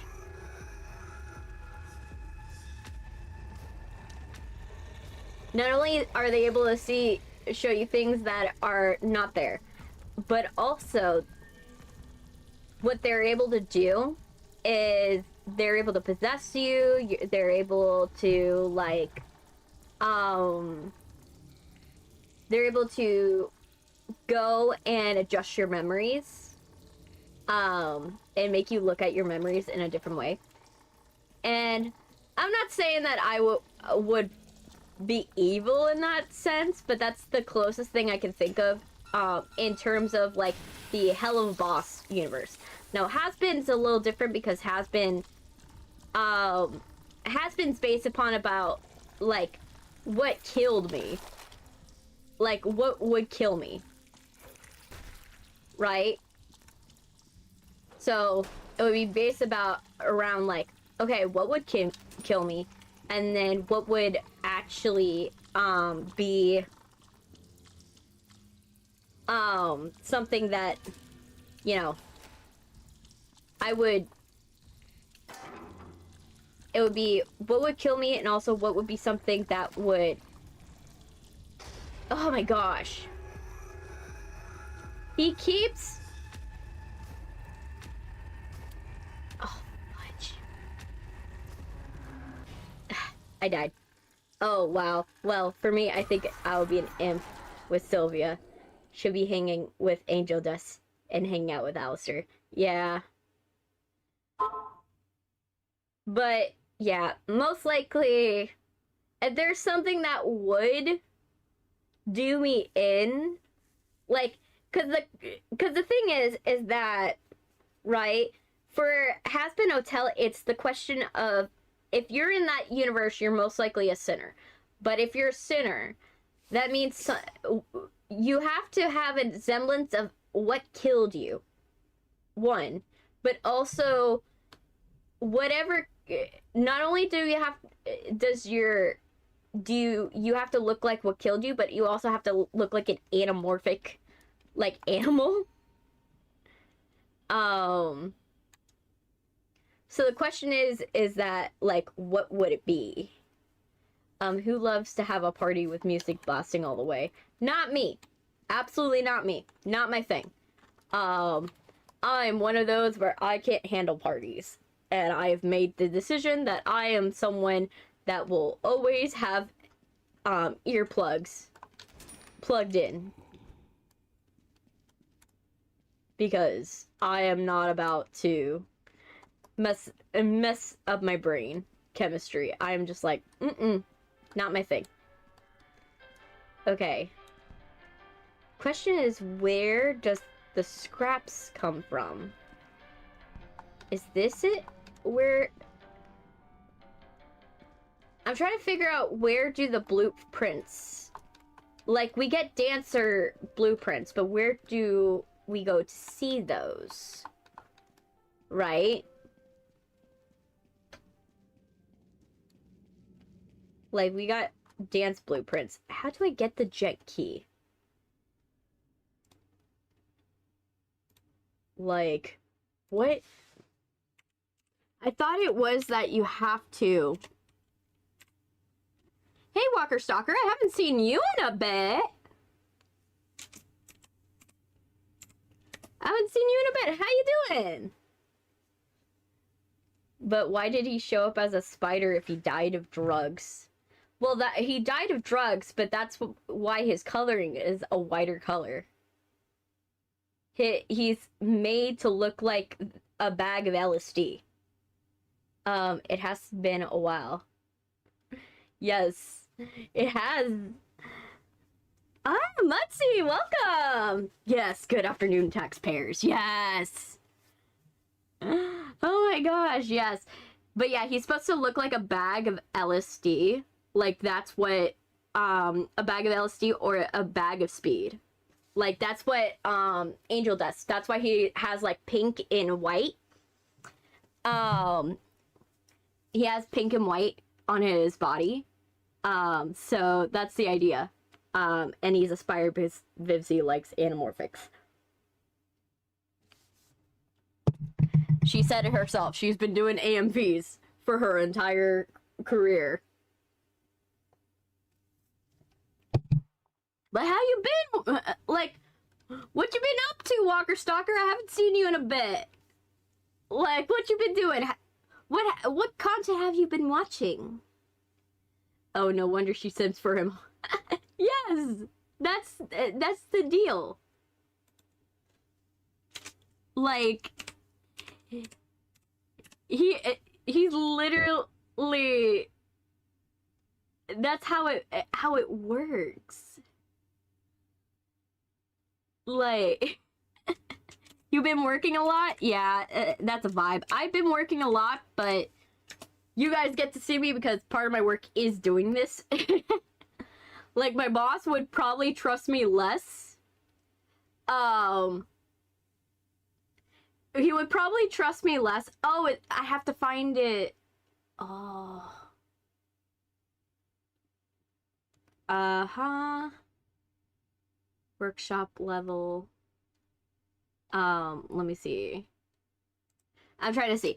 I'm trying to figure out what we're gonna do. Yeah, at least my boss would probably trust me less if I did not do all of this. Like, if I didn't just like, okay, I'm just gonna go and get everything and like tunnel lost papers. How many lost papers? Because I can't find the area for the lost papers.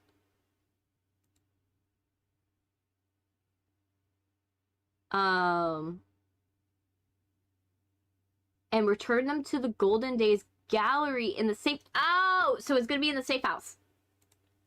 It's gonna be in the safe house, but in the gallery. But yeah, my boss would probably trust me less if it wasn't, if I didn't like do this. Like, if I didn't go and do videos every single day, he would probably be more concerned about my ability to do work. But because I am someone that literally goes and does does videos and goes and does social media, not currently here, but I haven't been good on social media only of late because of the fact of the thumbnails. I'm so anal about the thumbnails. You guys don't realize the minute I'm one of those people where once I notice something wrong with something, I can't stop looking at it. My brain just can't stop, and it won't stop. And I'll just be focused on that one little thing that is driving me crazy. And until I fix it, it will just continue to drive me crazy. And so that's why I'm trying to get, mostly the reason why I'm trying to finish these thumbnails as much as I am. Because I know it's gonna drive me crazy if I don't finish them. If it's just like there. I will not sleep at night if I don't complete it. It's definitely a compulsive behavior. I'm not gonna lie. It is definitely a compulsive behavior of some sort. But that's why I've been so fixated. You know, I'll draw you an OC of Has-Been Hotel. Yeah.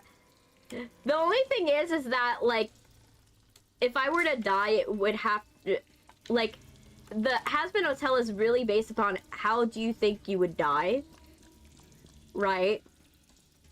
So, like, the question is, if I were to die, it would most likely be in, like, some weird freak accident. It would have to be in a weird freak accident. I wouldn't be surprised if that was how I went, right? Because it would have to be. That would be the only way it makes sense to me. Would be in a freak accident. And it would be something so, like, weird, like, oh, I died, like, it would have to be like a piano falling on me, or like a stage light, like, dropping on my head. Something so random that, like, most people wouldn't, like, do it. You know what, I'm making everyone a OC for Has-Been Hotel. Yeah.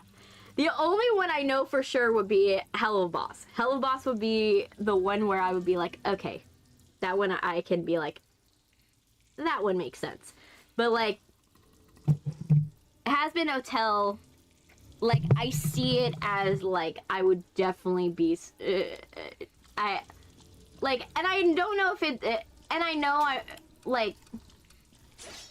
there's probably, like, something, like, the fact that I don't... Oh, he's coming. He's coming. He's coming. Ugh. Hopefully he doesn't come down this hallway. And I know there's probably, like, the fact that I'm not even considering that I could be someone that could be like, oh, I could be this big reoccurring character.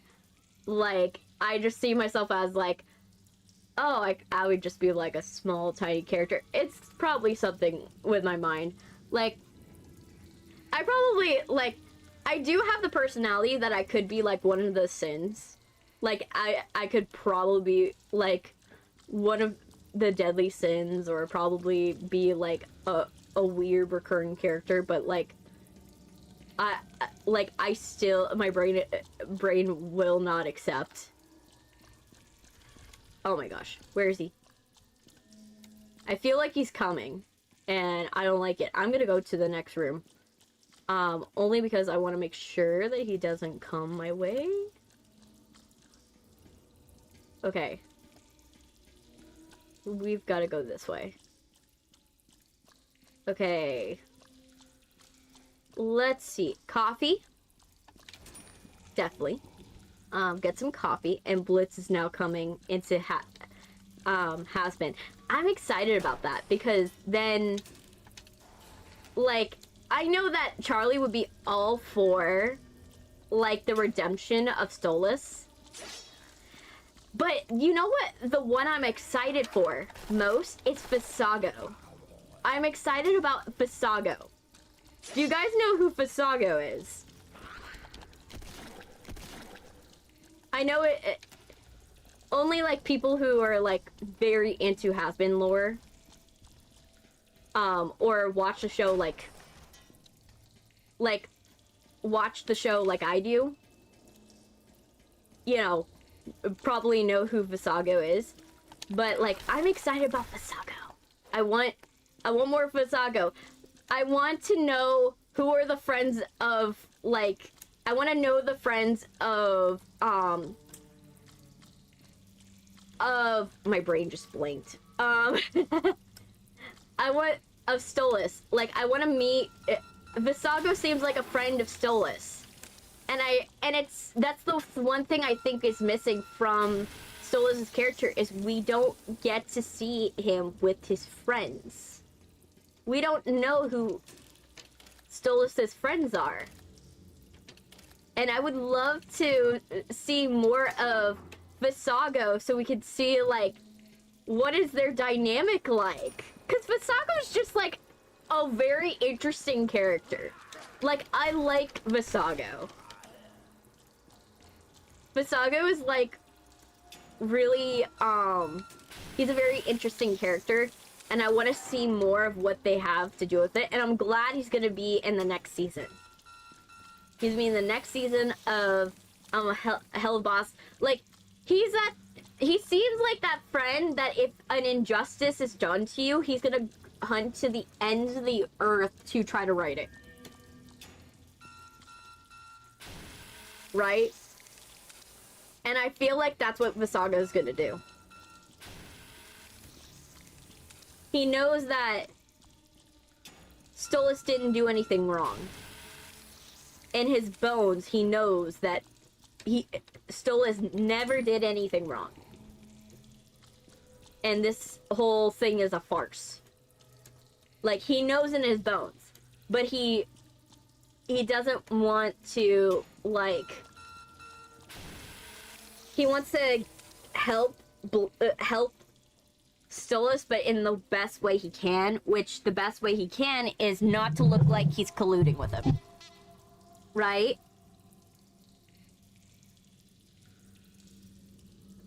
I'm currently reading Demonology, Theology, a Theophy, and Myths of Old. So you're finally researching. Is it at... That's one of the most important things of writing, is researching. Like, I'll tell you that.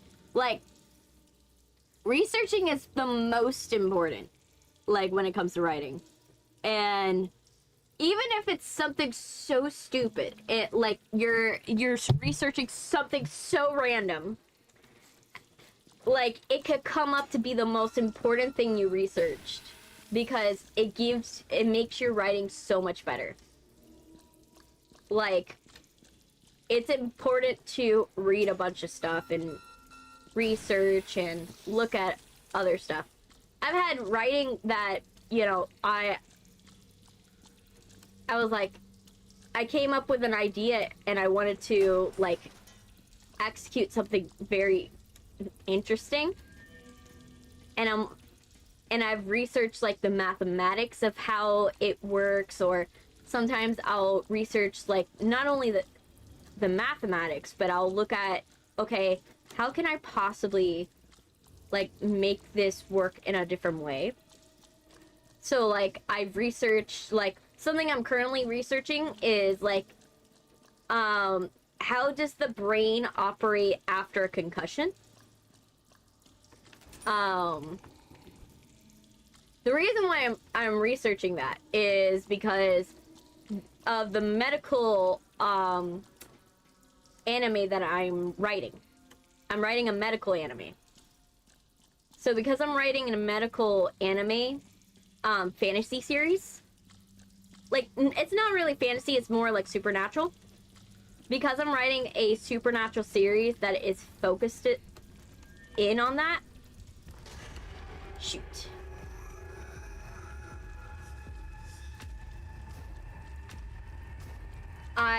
I'm trying to research all the medical,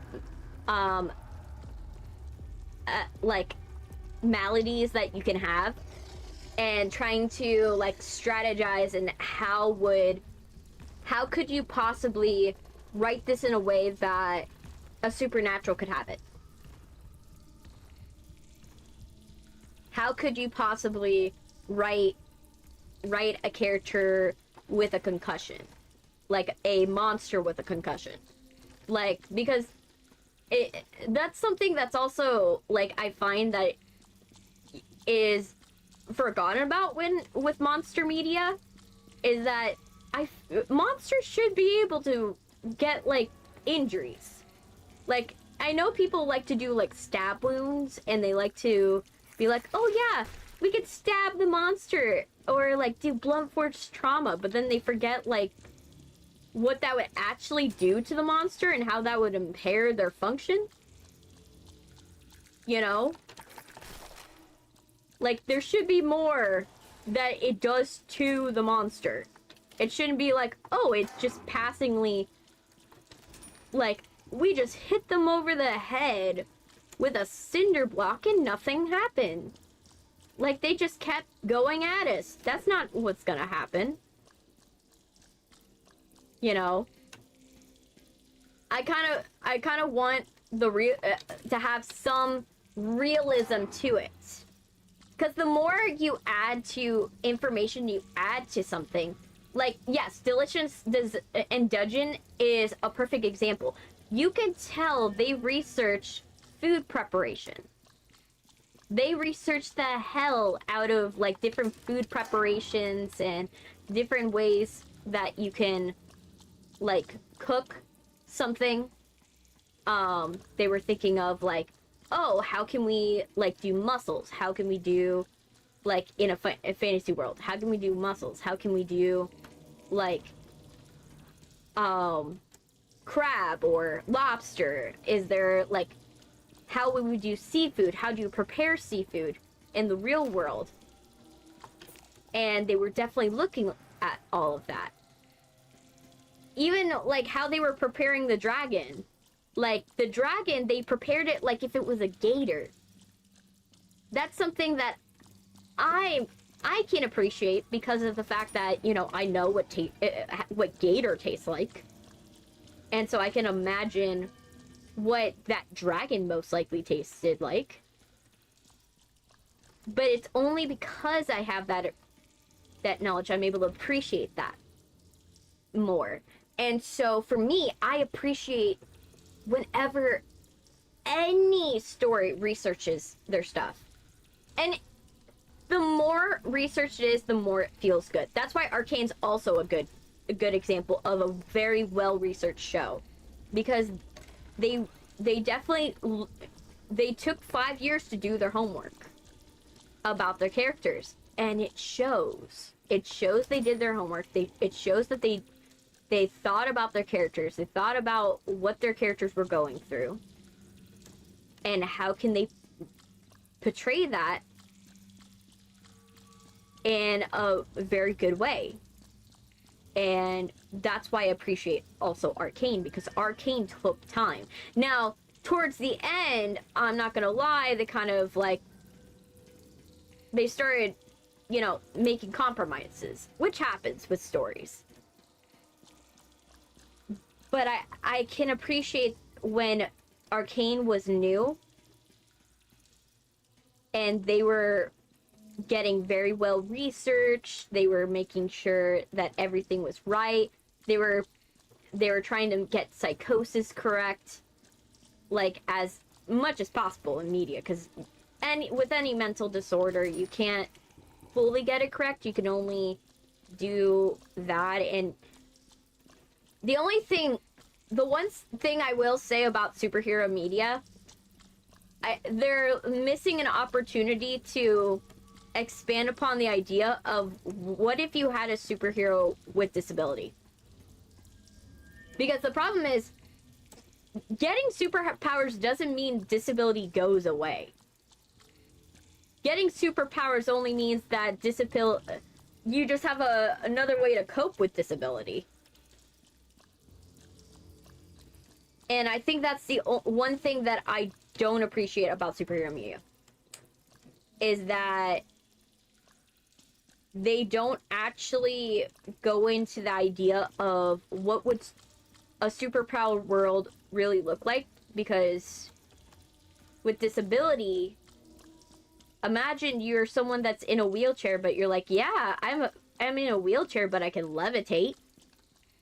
You know, you get some of it with, like, for example, you get Professor X, like in, like, X-Men, but they don't go into, like, what would actually be, like, proper disorders.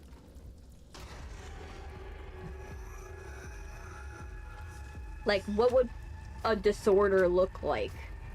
in superhero media. And I feel like they need to do that.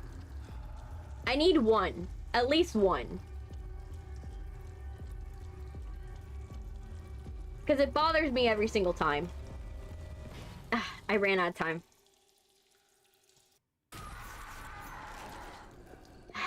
I was trying to find that stupid plunger because I forgot. The problem is I have to get to a safe box. And the safe box was across the room.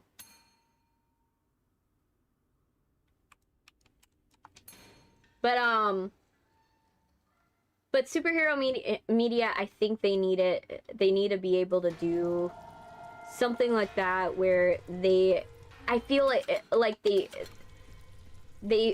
just make disability go away rather than actually like exploring what it would be like to have superpowers. Like, that's something I wanted to see with the boys. Like, what would that look like?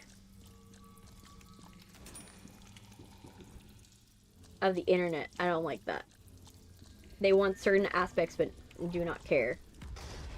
Yeah.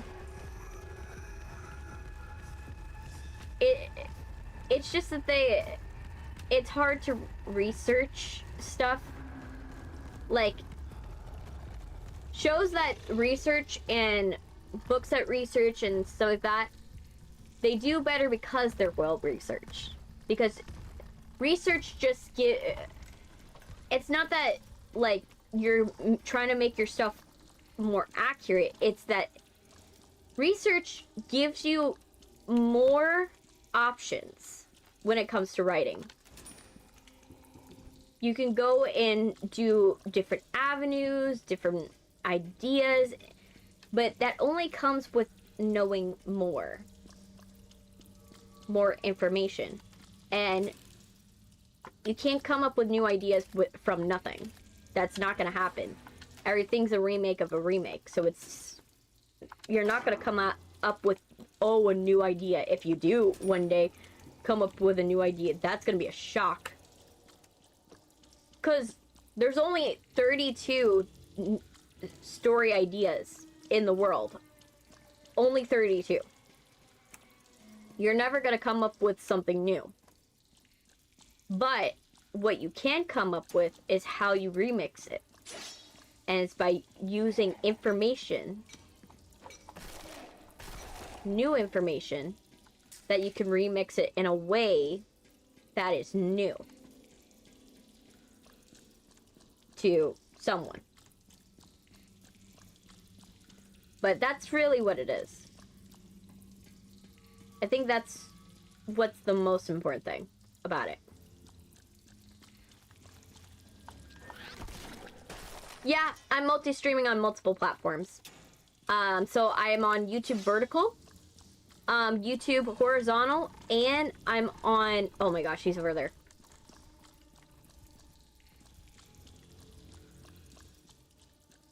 I'm on YouTube vertical, YouTube horizontal, and Twitch. All at the same time. I do that for, you know, reasons. Also, I've seen usual suspects tend to call names to people that have implemented new ideas and diversified equations. Please tend to be very shallow. It's just, like I said, there's no new idea. Every idea is ever thought by someone. Now, that's why when people say, oh, I could have written that. That's not an insult to the person that wrote that. That's an insult to yourself. Because you're basically saying that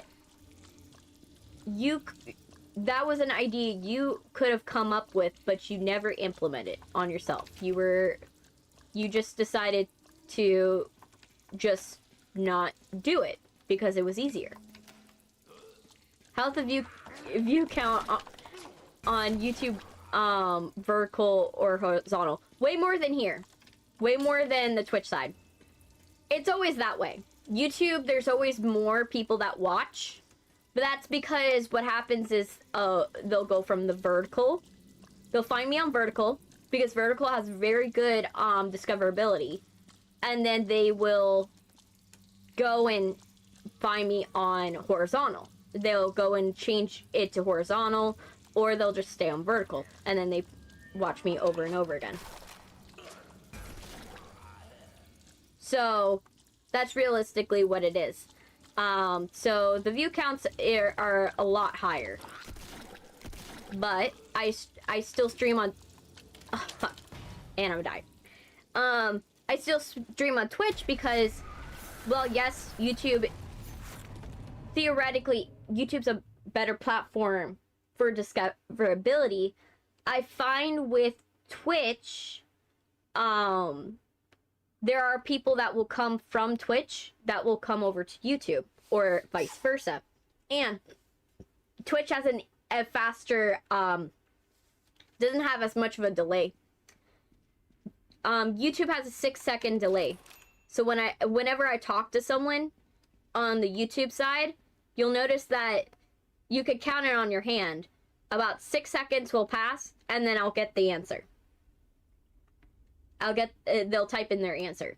Whereas for the Twitch side is about 3 seconds. So it's really that there are pros and cons for both sides. Twitch, it's better because they have channel point systems and they have emotes and stuff like that. YouTube is better because of the discoverability. But I wish, though, if YouTube eventually implemented, like, they have a point system, but you can't do anything with the point system. It only goes into a leaderboard. What I do wish is that eventually it would go and lead into a channel point system that you can then affect, like, because I like the idea of a channel point because of the fact that it means that you can just, I like that in Twitch, I can set up channel points. You guys can, you know, use them, but you don't actually have, you're not required to have it to where someone has to pay for channel points. Oh, I'm about to die. Am I? I think I'm gonna die. But on Twitch, it's not required. Oh, shit. I just died. Great. On Twitch, it's not required that you guys pay for channel points. Now, I have to authorize I have to have monetization in order to have channel points. But you are not required to pay money for channel points. I can allocate that if you watch longer on Twitch, you can actually accumulate enough to actually pay with your watch time. Which I wish that YouTube would do, because that would actually incentivize people to watch for longer periods of time. Because then, if you have it to where I'm able to reward my viewers for watching longer, other than just a stupid leaderboard that I could be like, oh yeah, they chatted the most. You know, that's not much. That's not much. Like, that doesn't give someone something that they can do that would choose their platform over any other. Whereas with Twitch, I like the fact that I can do that. I like the fact. Now, have I implemented channel points in? No, not yet. I haven't done that because I have to get a DBA. Every streamer, for tax purposes, you have to get a DBA. What a DBA is a doing business as. So you're on legal tax forms. It's saying, I am not my real name. I am this streamer name. Don't refer me on tax forms as my real name. And because legally, you need to you have to file taxes. If you're going to file taxes under, when you're doing business under a alias, like a streamer name, you have to file that because they want to protect consumers from people who are faking identity. So you have to file a DBA. So how that works is you have to file the DBA, you have to pay the city money. Then after you pay the city money, you have to put your name in a newspaper. You have to put your new name in a newspaper and have that run for a couple weeks. Because that is like oh yeah, this is like announcing that it exists, right? That's a requirement, which I don't know why. I don't know why it's a requirement. It doesn't make sense as a requirement because it seems outdated. That you have to pay a newspaper to go and run an ad about you having a business.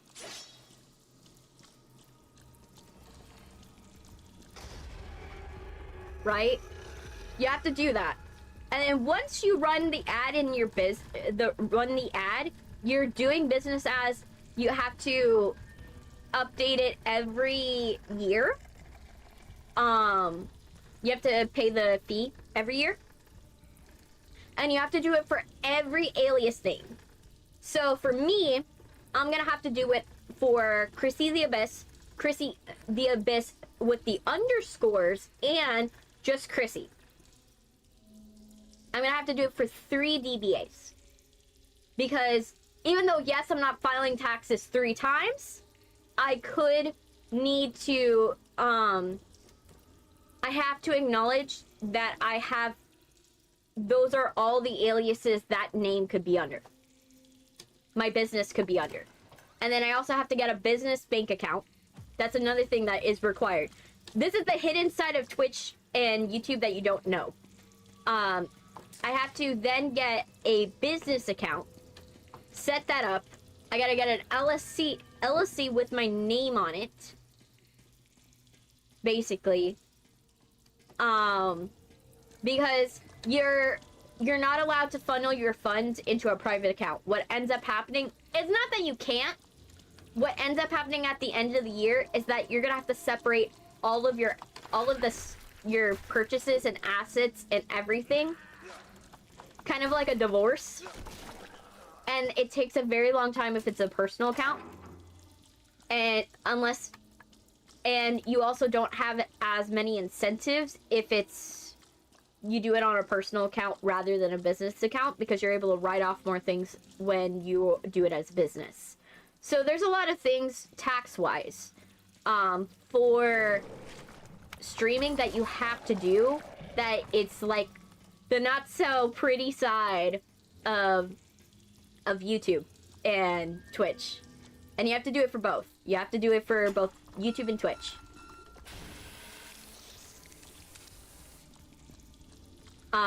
Anywhere where you're making money, even Kick, because of the fact that that's how that works.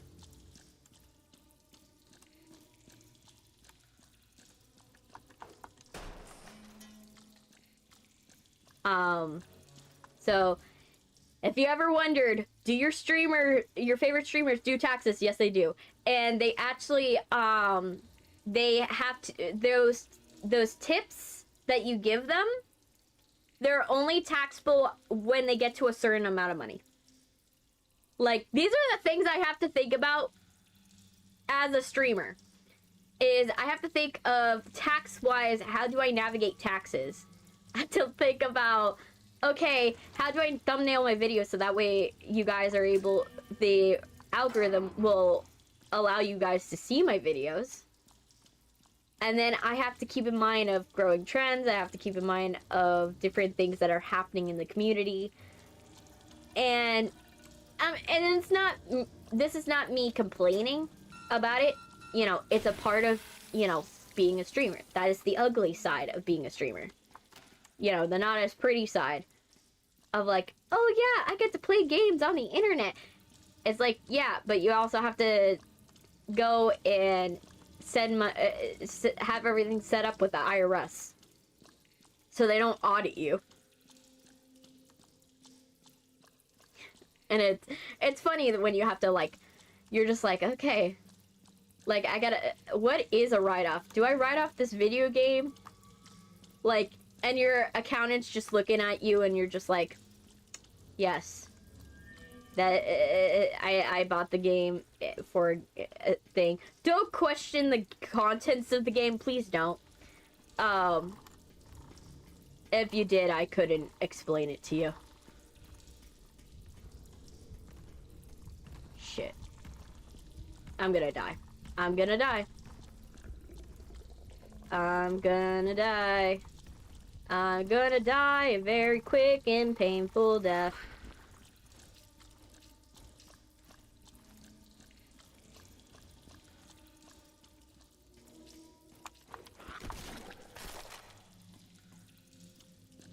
But yeah. But that's the more boring side of doing that. But that happens whenever you do channel points, donates,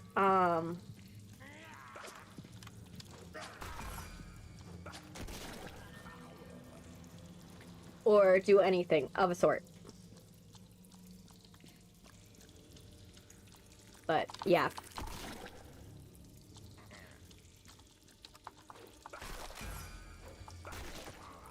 I gotta find a health kit.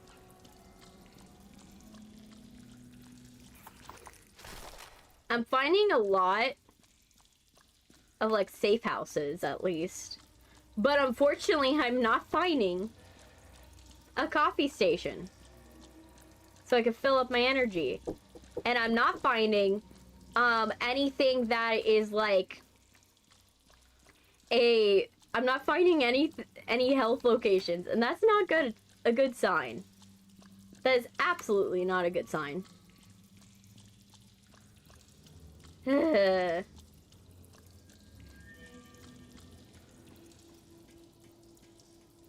me see.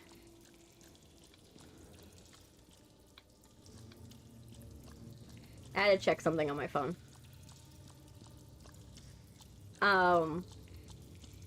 Health location! Health location.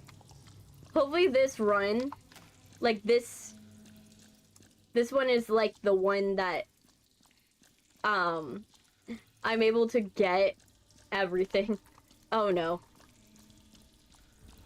Which way are you?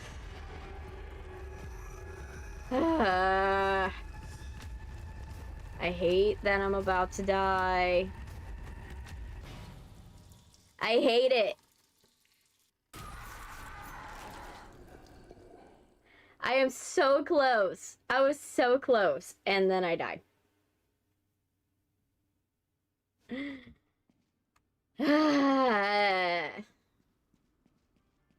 me see. I need to find weapon components.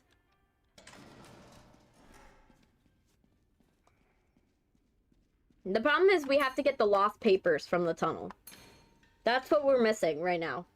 Is we have to get lost papers. But the lost papers are taking a long time to get. Ugh. Sure, try. Of course, like always. I don't know what, whoever programmed that, they need a system that doesn't just straight up randomize it. They need a system where I'm gonna die. It needs a system that doesn't just straight up randomize it. It needs a system that is like, oh, we're going to go and, like, if you have set it up, if you've spun this, like, enough times, and you still get, like, bad luck, that it's just gonna pity you. Like, it needs a pity system. Not to say I should be pitied, but the fact that every single time, because it's random, I am getting I'm getting bad luck. That's pretty bad energy. I'm back. She said the only way she'll be happy with me is if I water her garden, and I did. Good! A group of game developers I love because of the way they create games is Remedy. Yes, Remedy's good. Remedy is really good. Remedy's good. I agree with that. I'm glad that they bought back the game. From the studios, because you know it's always good when they're able to get their. Ugh. I hate it when I can't see it. Hey, Red, welcome. Ugh. Bertram. Okay. I need to find a health pack. How you doing, Red? What's up? Welcome to the stream. Health pack.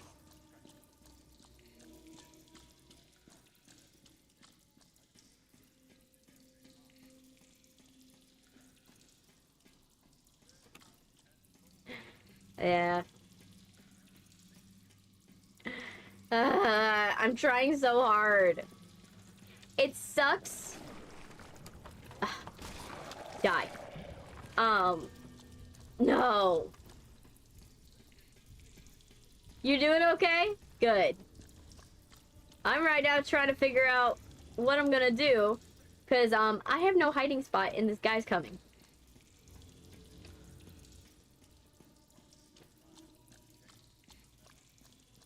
He feels close.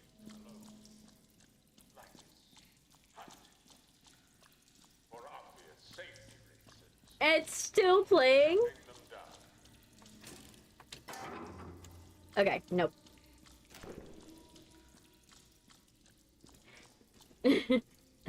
Yeah. I'm just trying to finish this. I do not have enough speed to get that to like live. Bendy, I need you to leave, like, right now.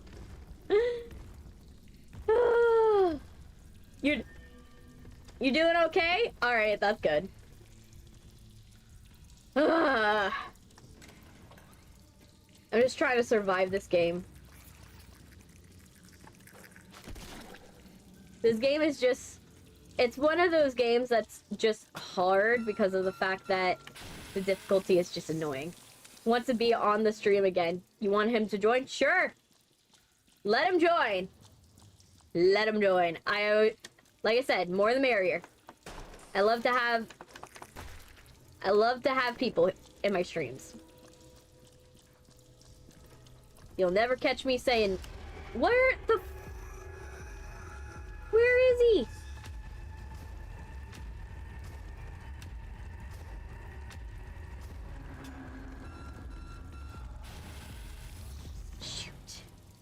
I feel like they sped him up. Like he speeds up in the ink. The one frustrating about... Hey Ruth. Like, the one frustrating thing about this level is the fact that there is no... You have to conserve the fact that... You have to conserve your stamina. You have to conserve it in this section. Because there's not a lot. I hate it. I came to expose those two lovebirds again. I'm dead. Oh, great. I'm starting off with... I just have bad luck in this game. It's such bad luck. Why do I have such bad luck? I'm probably better off, like, restarting.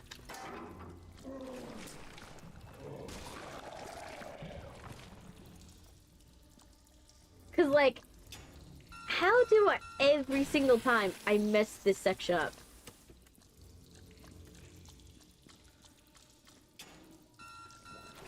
Oh my gosh.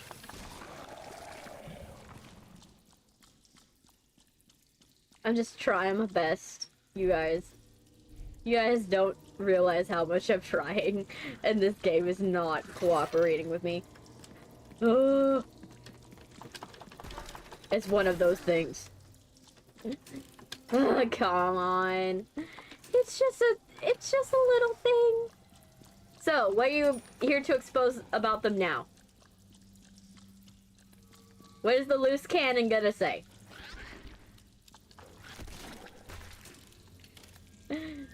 Let's see. one thing they didn't tell you is that when they went to Russia, they almost started a war because they talked about Japan being better. Oh, yeah. Whenever you, oh yeah, whenever you're in another country, that's not great. That's a good way to get people mad. Okay, so at least we found the coffee station. Well, not coffee, but bean soup, but technically they're in the same vein. They're bean soup. They're beans. Just done differently. Okay. Bendy, can you just not be in the area? I need to go. And I'm tired hiding from you.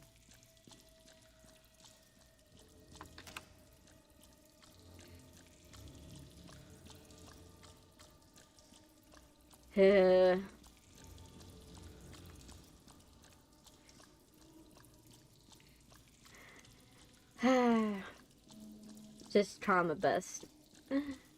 Nope. Okay, nothing down that hall. Hopefully this run. Hopefully. I feel like... Ugh. I feel him coming.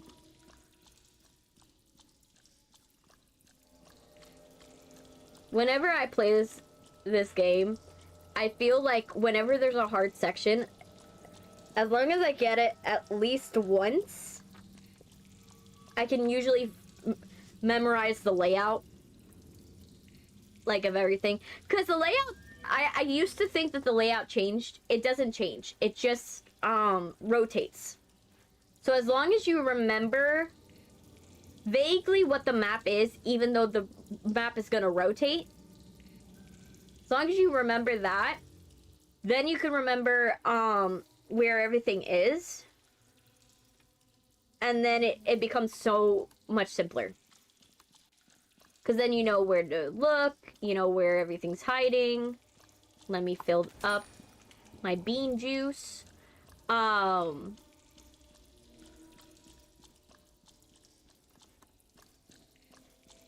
then it gets easier. Next, they watch a Japanese video on full volume.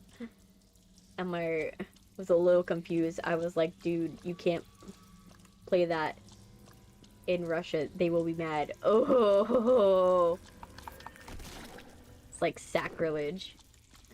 Nah. That's like, if you like here,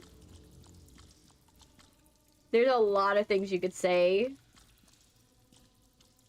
that will, like, get you kicked out. Like, if you even say, like, sweet tea sucks, ooh, that's a good way to get disowned from a family real quick.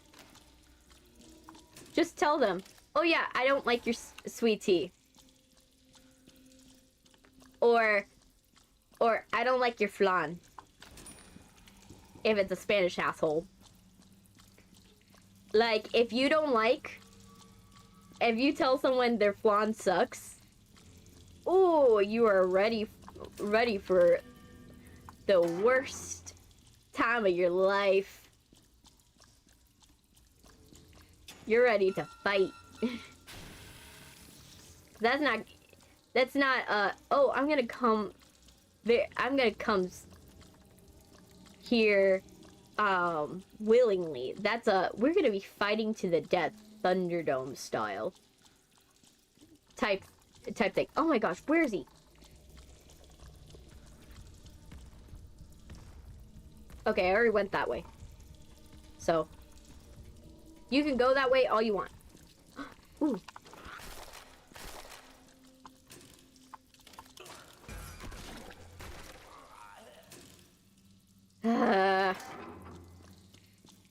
I'm gonna die again, I think. No, I'm not. I told one family member that their food sucked, and if they were to do something about it, I told them, do it better. And make it yummier. Ooh.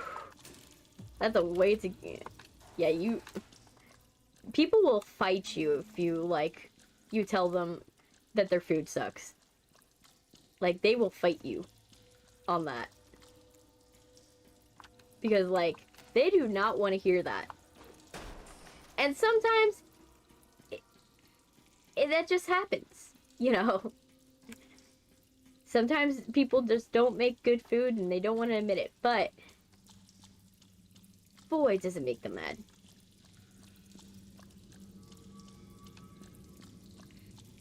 Let me see. Is there something in here? Bean juice. You didn't get in trouble? If you didn't get in trouble, then they must know that their stuff sucks. And they're just letting it happen. Also, my profile is a character from a game. What character is it? Because I can't see it.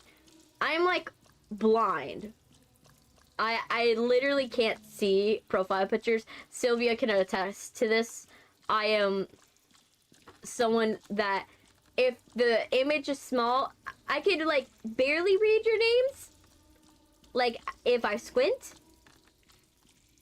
Like, I'm only able to read them because I'm able to look for them.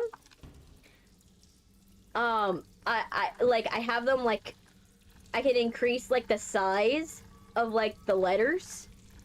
But, like, with, like, the profile pictures, I can't even tell. It's Rue from Friday Night Funkin'. Ah. I know what Friday Night Funkin' is. For me, I can't see the picture. So, for me, I can't see exactly what anybody's, like, profile picture is. Which is hard, because then, like, everybody's like, why aren't you commenting on my profile picture? I'm like, I just can't see it. I physically can't. I'm not trying to be rude, I just can't. Can't see it. My eyes aren't that good. If it's too tiny, I can't tell what it is. So, I don't say it out of disrespect, I just say it as, like, I just can't. What is your opinion on aura farming? I'm not sure what it is, to be honest. I am not sure what aura farming is. I just, like...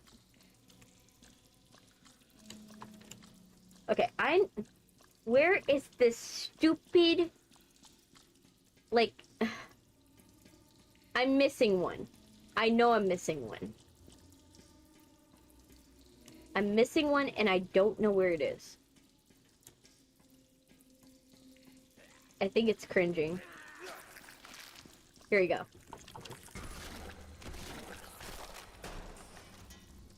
There we go. Which way? Which way?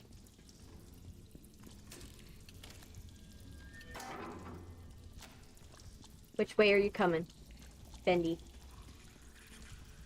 So I'm going the other way. Okay. Acting cool as if nothing could get to you. So it's basically confidence. It's just like faking confidence. I don't know. That's what it sounds like.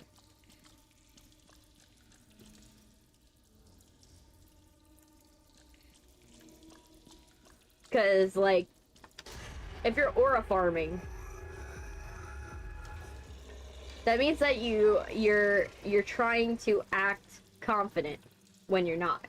Which I don't think is a bad thing, but... Because coolness comes from confidence. And not everyone has confidence. It's something that you have to, like, teach yourself. And it takes time to, like, feel good in your skin. And, you know, it's hard for some people. Okay, let's see the lost pages. How many do we need to get? Like, where is it? Am I able to find it? Okay, we just need 3 more. We just need 3 more. Okay. An aura farming moment is Lex walking while taking off his glasses as mayhem passes by when engineers killing the Superman robot. I guess it's just, for me, I'm just like, I'm just like, let people do the thing they want, you know. If it's not hurting anybody, if it doesn't hurt anybody and it makes you feel better, like, I don't see a reason to get mad at someone for it. Like, it only will affect them, whether or not it's like real confidence or not. And sometimes people need to learn confidence. Sometimes it's not innate. It's a learned behavior. Okay, he is way too close. He feels like he's like right on me. Yay, I unlocked all floors.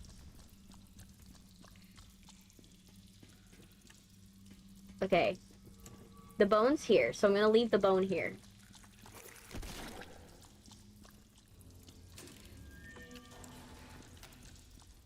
Got a slug, got a paper. Got a bone, got a coffee.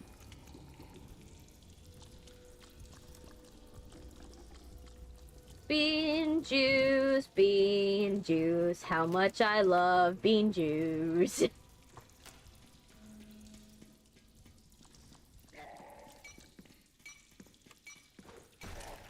I'm half crazy for all the love of bean juice.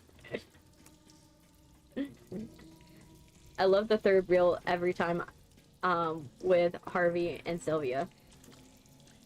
Hey, sometimes that's, you know, how it is. I'm the third wheel of most relationships. Which, I don't mind.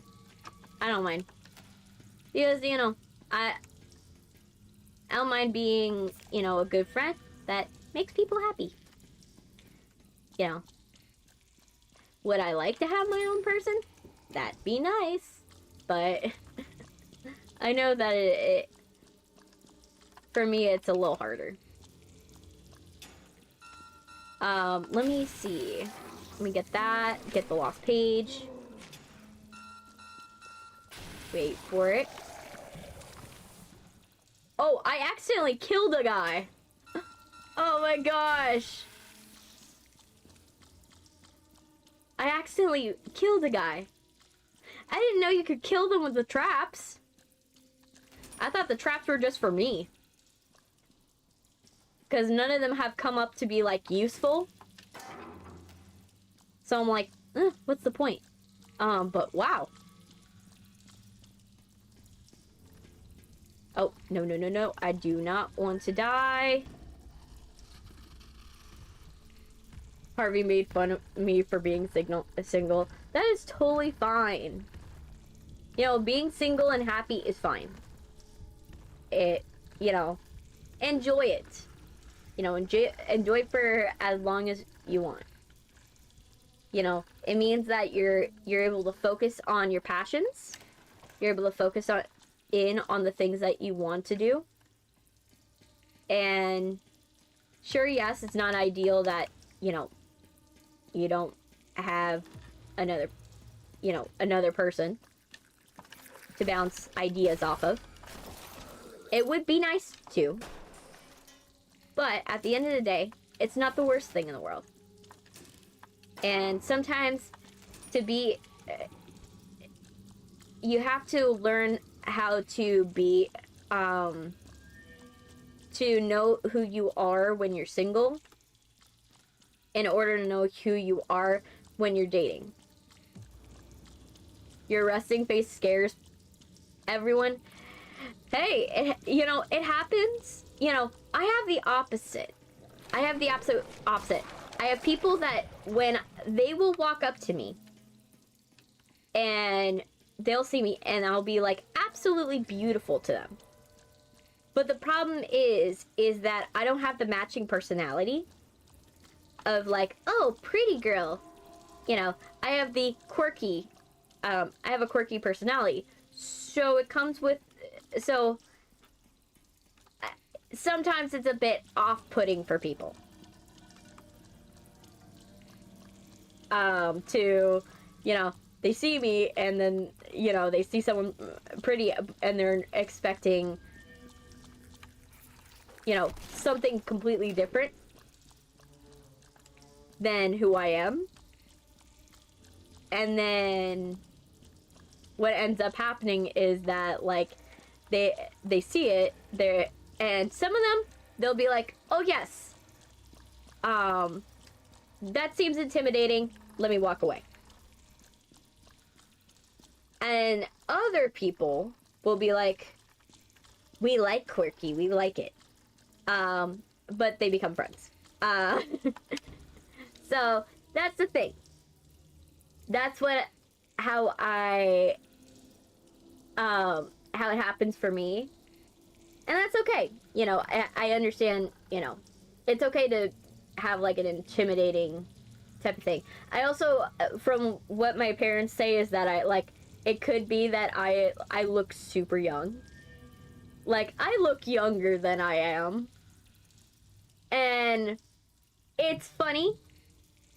Like, it's funny because I still get people that are like, that ask me about my mom, and they're like, oh, is your mom here?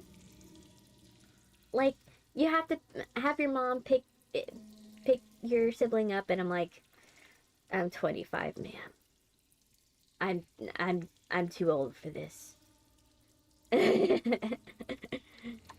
Like, it becomes a funny joke at some point, and I don't take any offense to it, but it's kind of funny. And like, I'm just like, I'm just trying to chill out, enjoy my time right now with what I have, build up my life, and then when I'm ready for something like that, then I might move on for that. But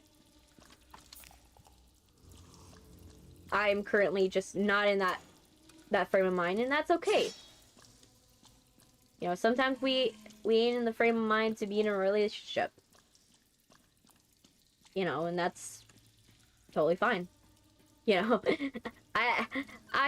I'm someone that it's just, that's not my thing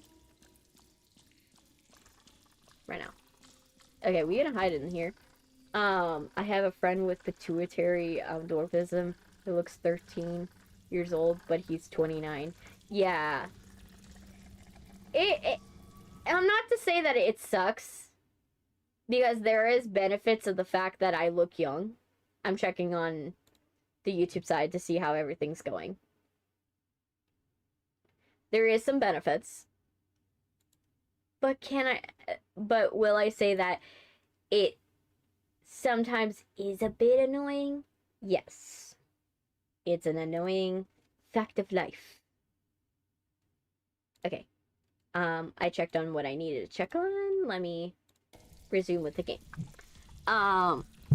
It's just a fact of life, and that's the thing. Okay, Bendy. You go that way, I'll go the other way.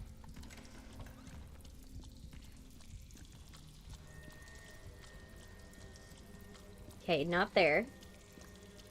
I don't want to lose everything, especially when I'm so close.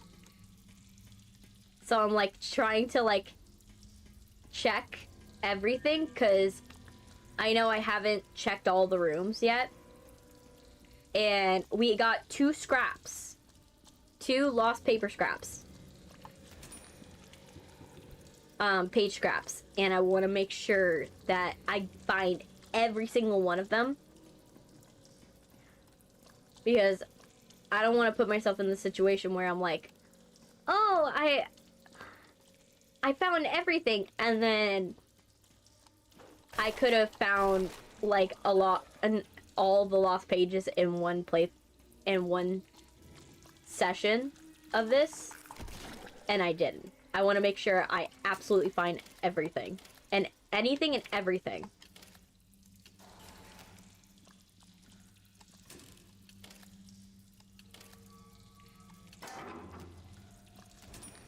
Okay, we're gonna go here. Nothing there? Okay.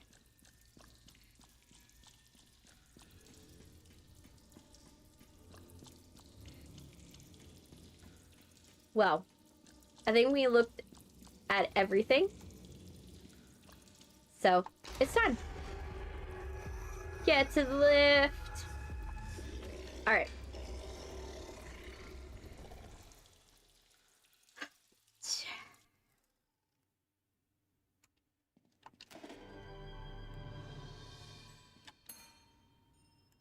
Now we have the Gent workshop button. Yes. All right. I think we only need one more lost page.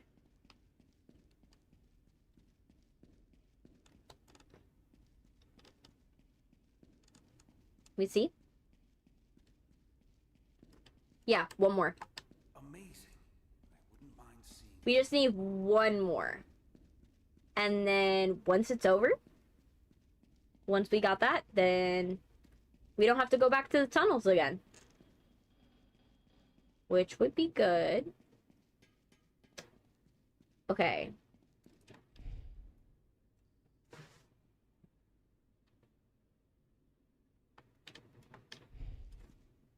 I do want to know what the lost pages activate. Like, what do they activate?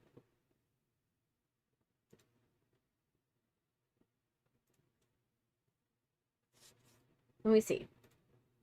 What do the lost pages activate? Lost pages. Bendy. I want to see what they activate.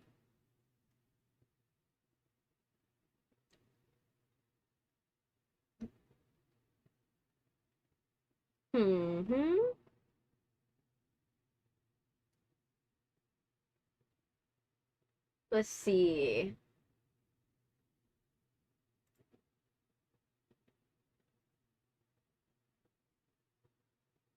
It says in Boris the Dark Survival, they serve as collectibles that Buddy Boris can gather to unlock a secret playable character, the Lost One player.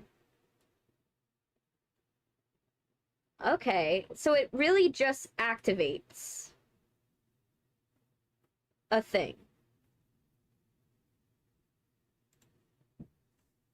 Let me see.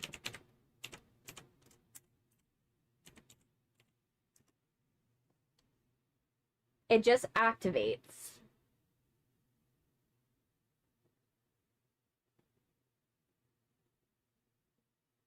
But they changed the name of it from the cycler to the character Porter.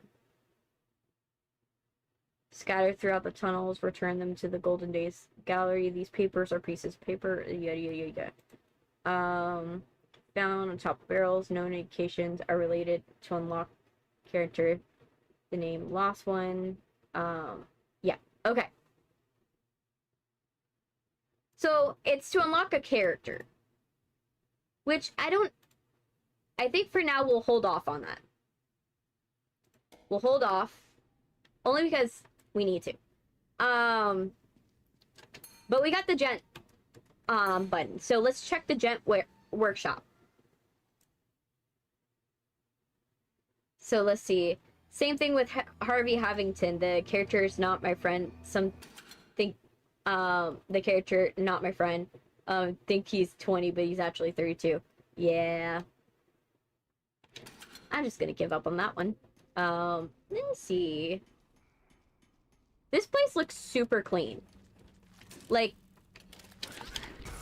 this area looks like nothing happened to it. You know what I mean?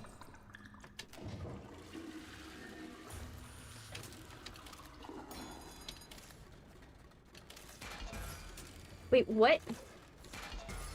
Wait, what's happening? I'm confused. What happened? What killed me? Nothing. Okay.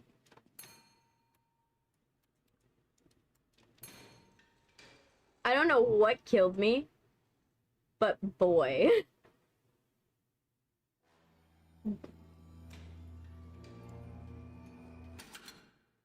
No. A machine gun? Ugh. Of course it would be a machine gun.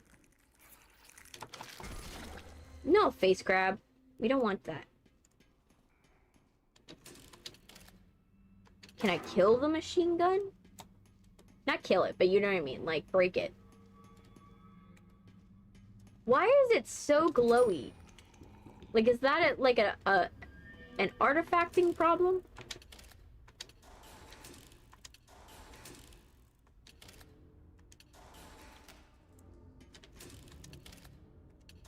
There. There's so many lockers in this area. Like, this area is more of a maze than the other areas were. Look at this. It goes on for so long.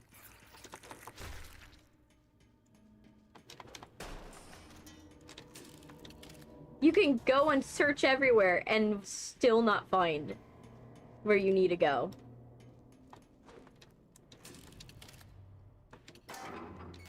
Oh my gosh.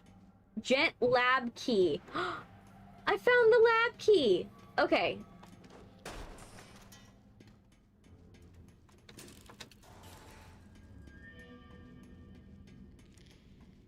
Now here's the question. Where is the other stuff that I need to find? I knew the radios would eventually come in clutch, but I'm like, oh my gosh, this area is so big. Whose idea was to make this so big? By the way, I never got, like, a confirmation on what exactly the dance blueprints were for. Like, you... Oh, fuck. I don't know. This place is so big. Okay. I think I can, like... As long as I, like, see where he's going, I think I can get away with just, like, watching. Okay, he's going that way. Like, the fact I could probably walk around Bendy is kind of funny in this area. I'm, like, walking around Bendy, pretending he doesn't exist. I'm back, watching One Piece. Yeah, I refuse to start One Piece. I'm one of those where I don't want to start it because I'm like... It's not that I don't think it's good. I think I would like it. But the problem is I'm worried that I'll like it, and then I will get so sucked into it. I'll get so sucked in, and then One Piece is not a small show. It's not a, oh yeah, we have a bite-sized show. It's a very long show, and it has a lot of seasons. And I'm worried that I'm going to go and... If I commit to watching One Piece, I'm gonna get obsessed with it, and then I'm gonna watch all of One Piece. And One Piece is not one that can be finished quickly. Or, the other thing I'm worried about is I had a bad experience with watching Bleach. Ooh, I should actually use this. I had a bad experience watching Bleach. You know, expected. you know, it was the pacing. It was a pacing problem, but I would have to find another way to, like, watch Bleach that is better, in my opinion. And because I watched it, but I was like, it was so slow to get to the point. I was like, when are we gonna get to the point? When are we actually gonna, you know, get on with the plot here? And I kind of, it lost me. So I'm worried about One Piece, because One Piece, I'm worried that I don't think it's gonna be too bad pacing wise, but I think it's like it will be bad, but pacing wise, but I'll probably still be engaged. But I'm worried that I'm gonna get so sucked in, and then that will be like watching all of it is gonna be a hard thing to do. I'm gonna be like very committed. Yay. Okay. Yes, Sanji, even though he might sim for my girlfriend if he was real. Oh man.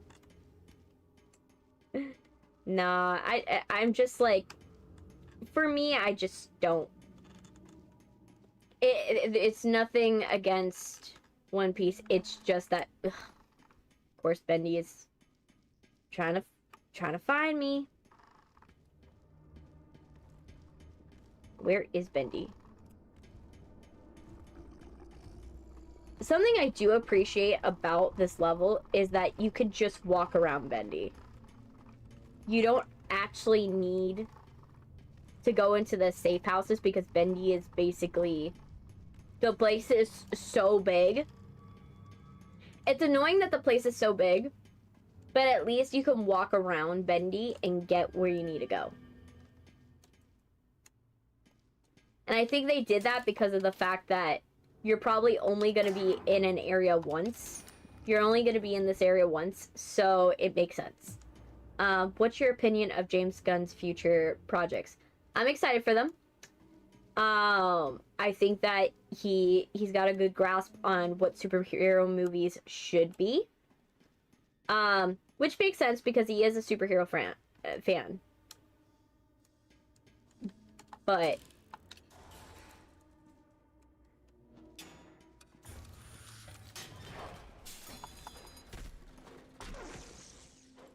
killed it, I think. Now we know.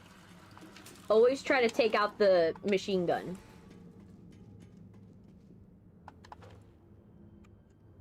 Okay. Now we know.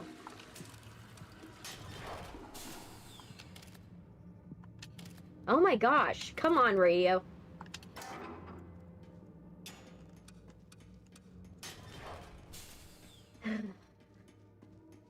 Okay. So yeah, Bendy's not gonna...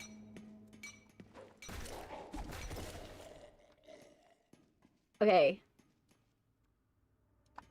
We're gonna take that. The other one we're leaving because it's close to the exit. Oh, there's a locker here. But yeah, I'm excited about it. I've spoken multiple times about how excited I am. But I just can't wait for it.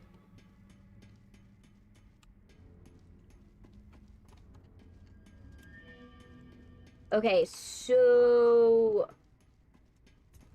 Okay. So we found that. Oh, shoot.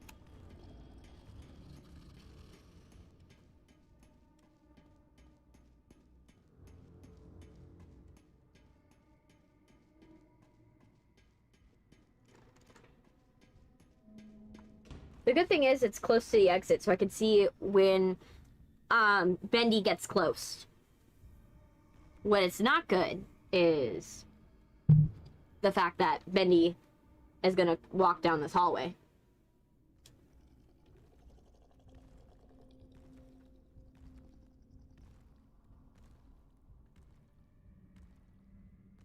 We're Crypto, the troublemaking dog. Like I said, I am in the camp. Super cat needs to be a thing. I need super cat as well. Crypto could be a thing, but I need super cat. The lazy cat that is like more powerful than Crypto. I want that. Because it's just, it would be the funniest gimmick.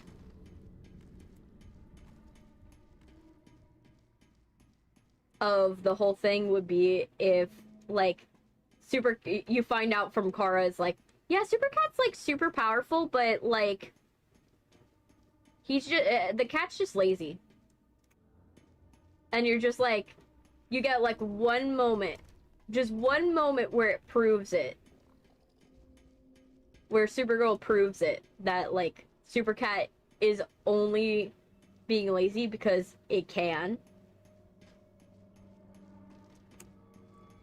Okay, I feel like he's coming, but I also don't know if he is. And I'm too slow right now.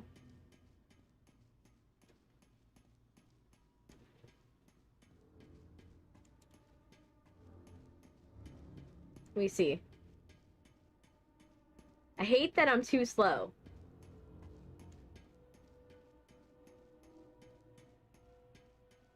Okay.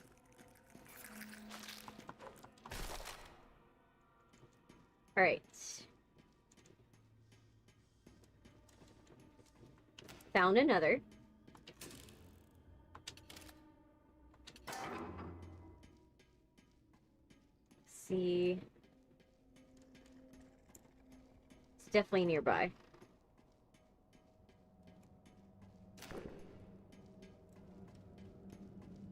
He feels nearby.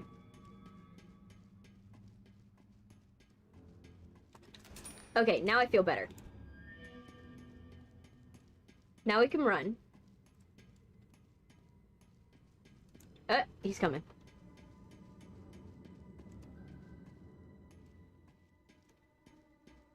He is coming. And I need him to go... Ooh.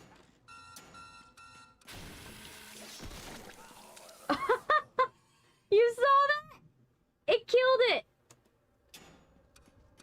It saved me. Okay, where is he?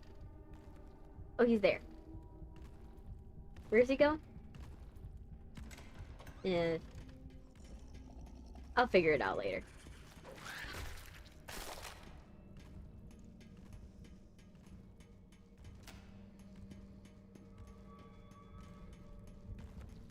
There we go.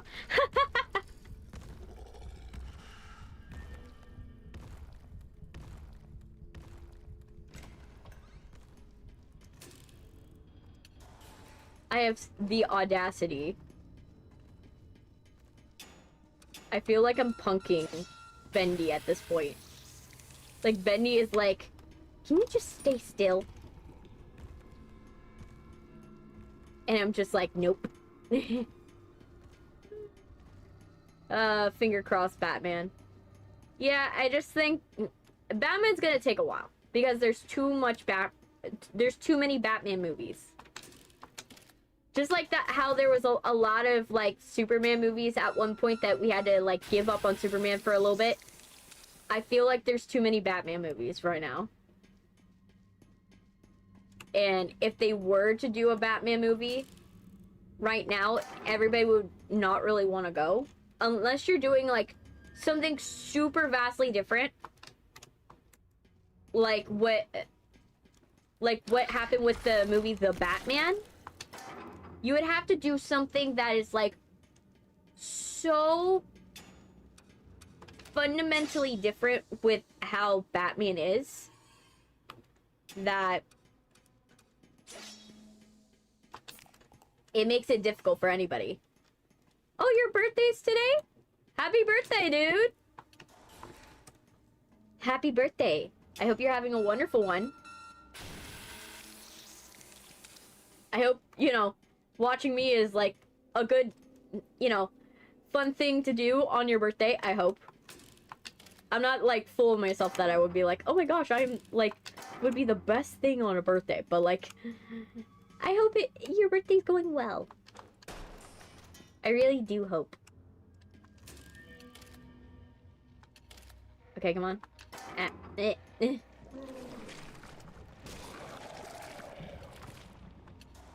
Okay. I need some bean juice. At least we know where everything is. So now it's just a matter of get to where we need to go.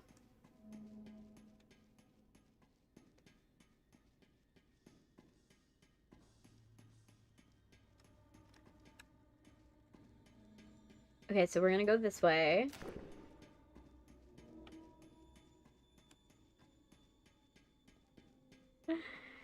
The only gift I want is Sylvia to be happy. I think that's the best gift.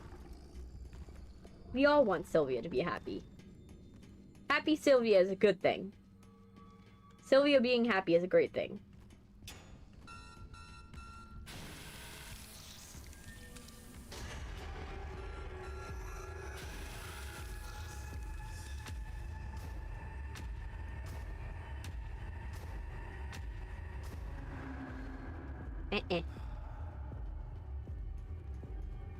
Uh-uh.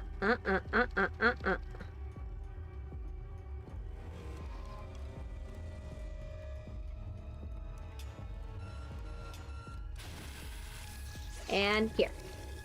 There we go! We made it! Let him approach. Now all we have to do is get that stupid radio, and we're done with the Gent area, I think. The only thing I think we might need is, like, an elevator button. But I think that's the only thing we need.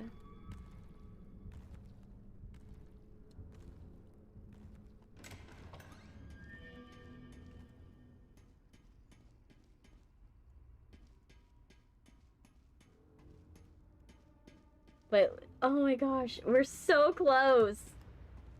We're so close. I'm excited for the fact that we're so close to finishing this. And I'm really hoping that we finish it, everything's good, and we get, like, a really cool ending. Okay. Get to the lift. There we go. Now we can leave Gent.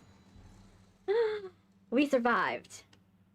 I like that level. That level, even though, yes, it was super big, I like that it was big enough that you could walk around Bendy.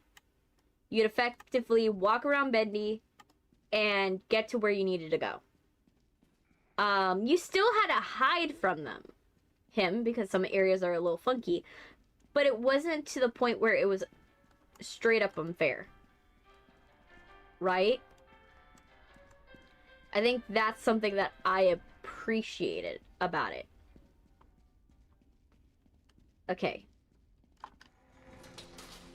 Unlock the Gent laboratory.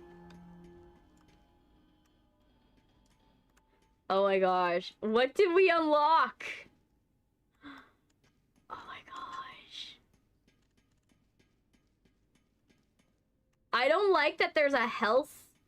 You see this? There's health here. I don't like that. I absolutely don't like that. The mysteries worry me. This test was a failure. Okay. Something I can't really explain. I need to rethink the machine from the ground up. Start over. As for this prototype, I don't know what I'm summoning. Do you guys know exactly this is gonna happen here? Gent security turrets. You gotta be mad to go near those. I don't like the fact that literally this laboratory is there's got to be something I'm able to do in here, because it feels weird that we unlocked it but there's nothing going on in it. Okay. Let me see. Let's go back up.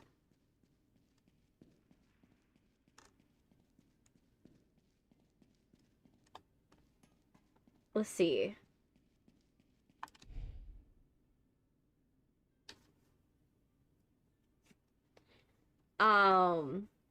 We opened the Gent laboratory at least. I'm gonna look it up. I'm gonna look up what does the Gent laboratory do. Gent lab Bendy. Of course it decides not to put it into the search engine. Gent lab Bendy Lone Wolf.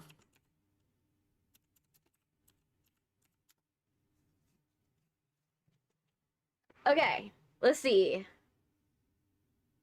It's a location in a safe house in Bendy. It's accessible after obtaining the Gent keycard by searching lockers throughout the game. Once you unlock, the laboratory contains a tape recorder, Thomas Connor, revealing the information about the prototype ink machine and the hidden blueprints within the Gent turret systems located in the Gent workshop. Okay, so we do have to come back. The lab serves as a central hub for the game's final stages, where the player must place 7 prototype parts acquired from the 7 mystery boxes and unlocked by completing various main story objectives. Okay. And low chance of dropping Gent crates after unlocking the ink toy. Ink toy and developing all 7 mystery boxes. Okay. So a safe space, what do you mean?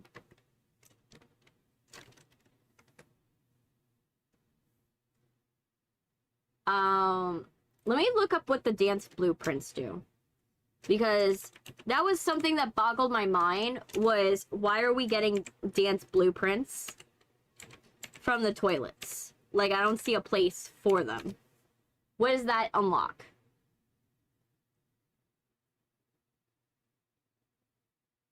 To collect in the hidden toilets generated in the remaining 2. Collect each one. It allows to perform a new dance when listening to the safe house tunes. Okay, so it's just unlocks a dance. Alright. Gotcha. So, there are some optional stuff that we can do. We are in endgame, so that is good. We're in the endgame.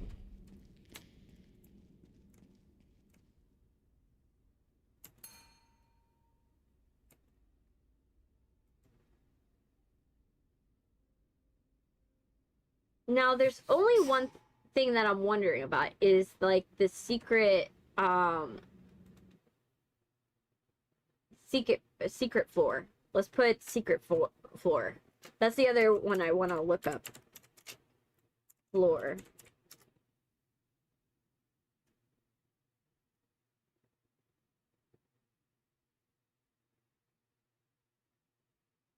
Which has a spec... it doesn't exist in the current build-in game. May be intended for a future update. However, the game features several hidden rare events that resemble the secret floors.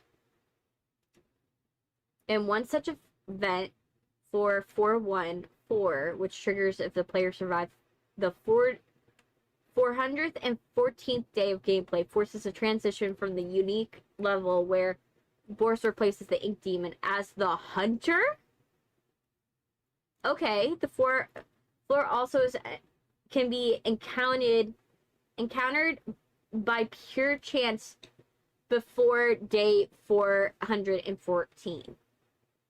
Additionally, there are secret levels. For example, the lower levels you can unlock where Alice Angel replaces the ink demon as boss. Same as Mask. It's the music department. Lost One floor forces to play as a Lost One, slow-moving character with no tasty eating machines. Very rare to encounter, though. Oh. That's actually kind of cool. Okay. That's kind of cool. So, yeah. Alright. That's good. So, I think...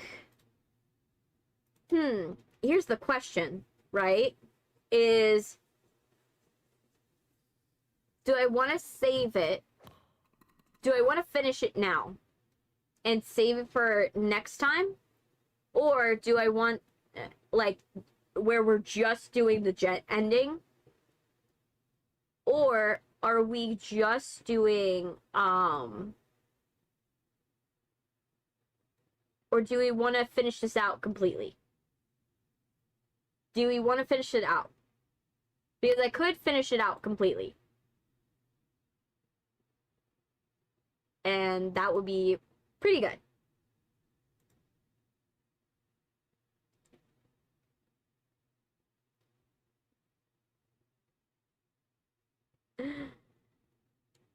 Okay. We can figure... Let's see. I think... I don't know how long this is gonna take. And I already hear my siblings getting rowdy. Today is, by the way, a Jewish holiday. So because it's a Jewish holiday, they're home. So I think what I'm gonna do is I'm gonna hold off on doing the ending today. I think we're at 3 hours and 30 minutes. If I do the ending today, it will take forever. It will probably take forever. And I would rather I want to take my time when I do the ending. I know the ending's probably going to take forever to get done. So I think I'm going to end it here. So let me save my game. So I think I'm going to save it here. I think that's the best course of action. And then I'm going to go here and put it in just chatting. Okay, just chatting. All right, let me fix the chat. Ugh. My mouse is like being annoying. It's like getting stuck. But yeah, I think we did really good today. Today was really good. Everything worked out. I think we made a lot of progress, I think. I think we made a really decent amount of progress. Let me fix my head. But we made a decent amount of progress. I think that the progress went well. We will continue back next week. Next week we'll continue back. You guys will watch, and then Saturday is Little Nightmares. Just letting you guys know. Saturday's Little Nightmares, part 2. Little Nightmares 2. So if you guys want to watch Little Nightmares, that is what's on the docket for Saturday. So Saturday will be Little Nightmares. Monday, I'm gonna try to do Crime Scene Cleaner in Nightmare mode. I'm gonna try to do Crime Scene Cleaner in Nightmare mode on Monday, and then we'll be back to Bendy on Thursday. Back to Bendy on Thursday. And then after Thursday, I think the Saturday of next week, we will be off. You guys will not get a video probably Saturday of next week. Only because I'm going to be traveling. So you guys will get to see me. You won't get to see me. I'm gonna try to expedite the video from the traveling thing, because I know I still haven't finished the other videos. But I'm gonna try to expedite this one because this one's more for Halloween. And then, yeah, I'm gonna try to finish doing the thumbnails. Oh my gosh, the thumbnails are gonna... the thumbnails are gonna be the death of me. I am literally, like... my brain can't concentrate because the thumbnails are not done. Literally. That is the best way to describe what's going on with me in the thumbnails is that I see the thumbnails and I'm like, I need to fix it. I need to fix it, like, right now. So, I'm gonna go and, you know, watch my siblings because they're being chaos outside. And I hope you guys have a wonderful day. Bye, my basement dwellers. I will see you on Saturday. Bye.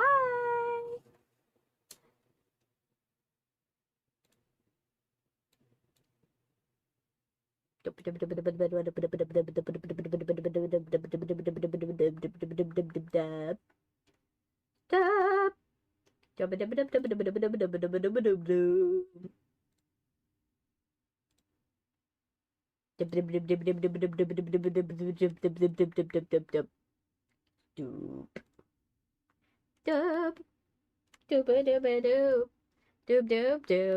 cool, boo, shoo doo boo. Dooby dooby doo, blah blah doob. And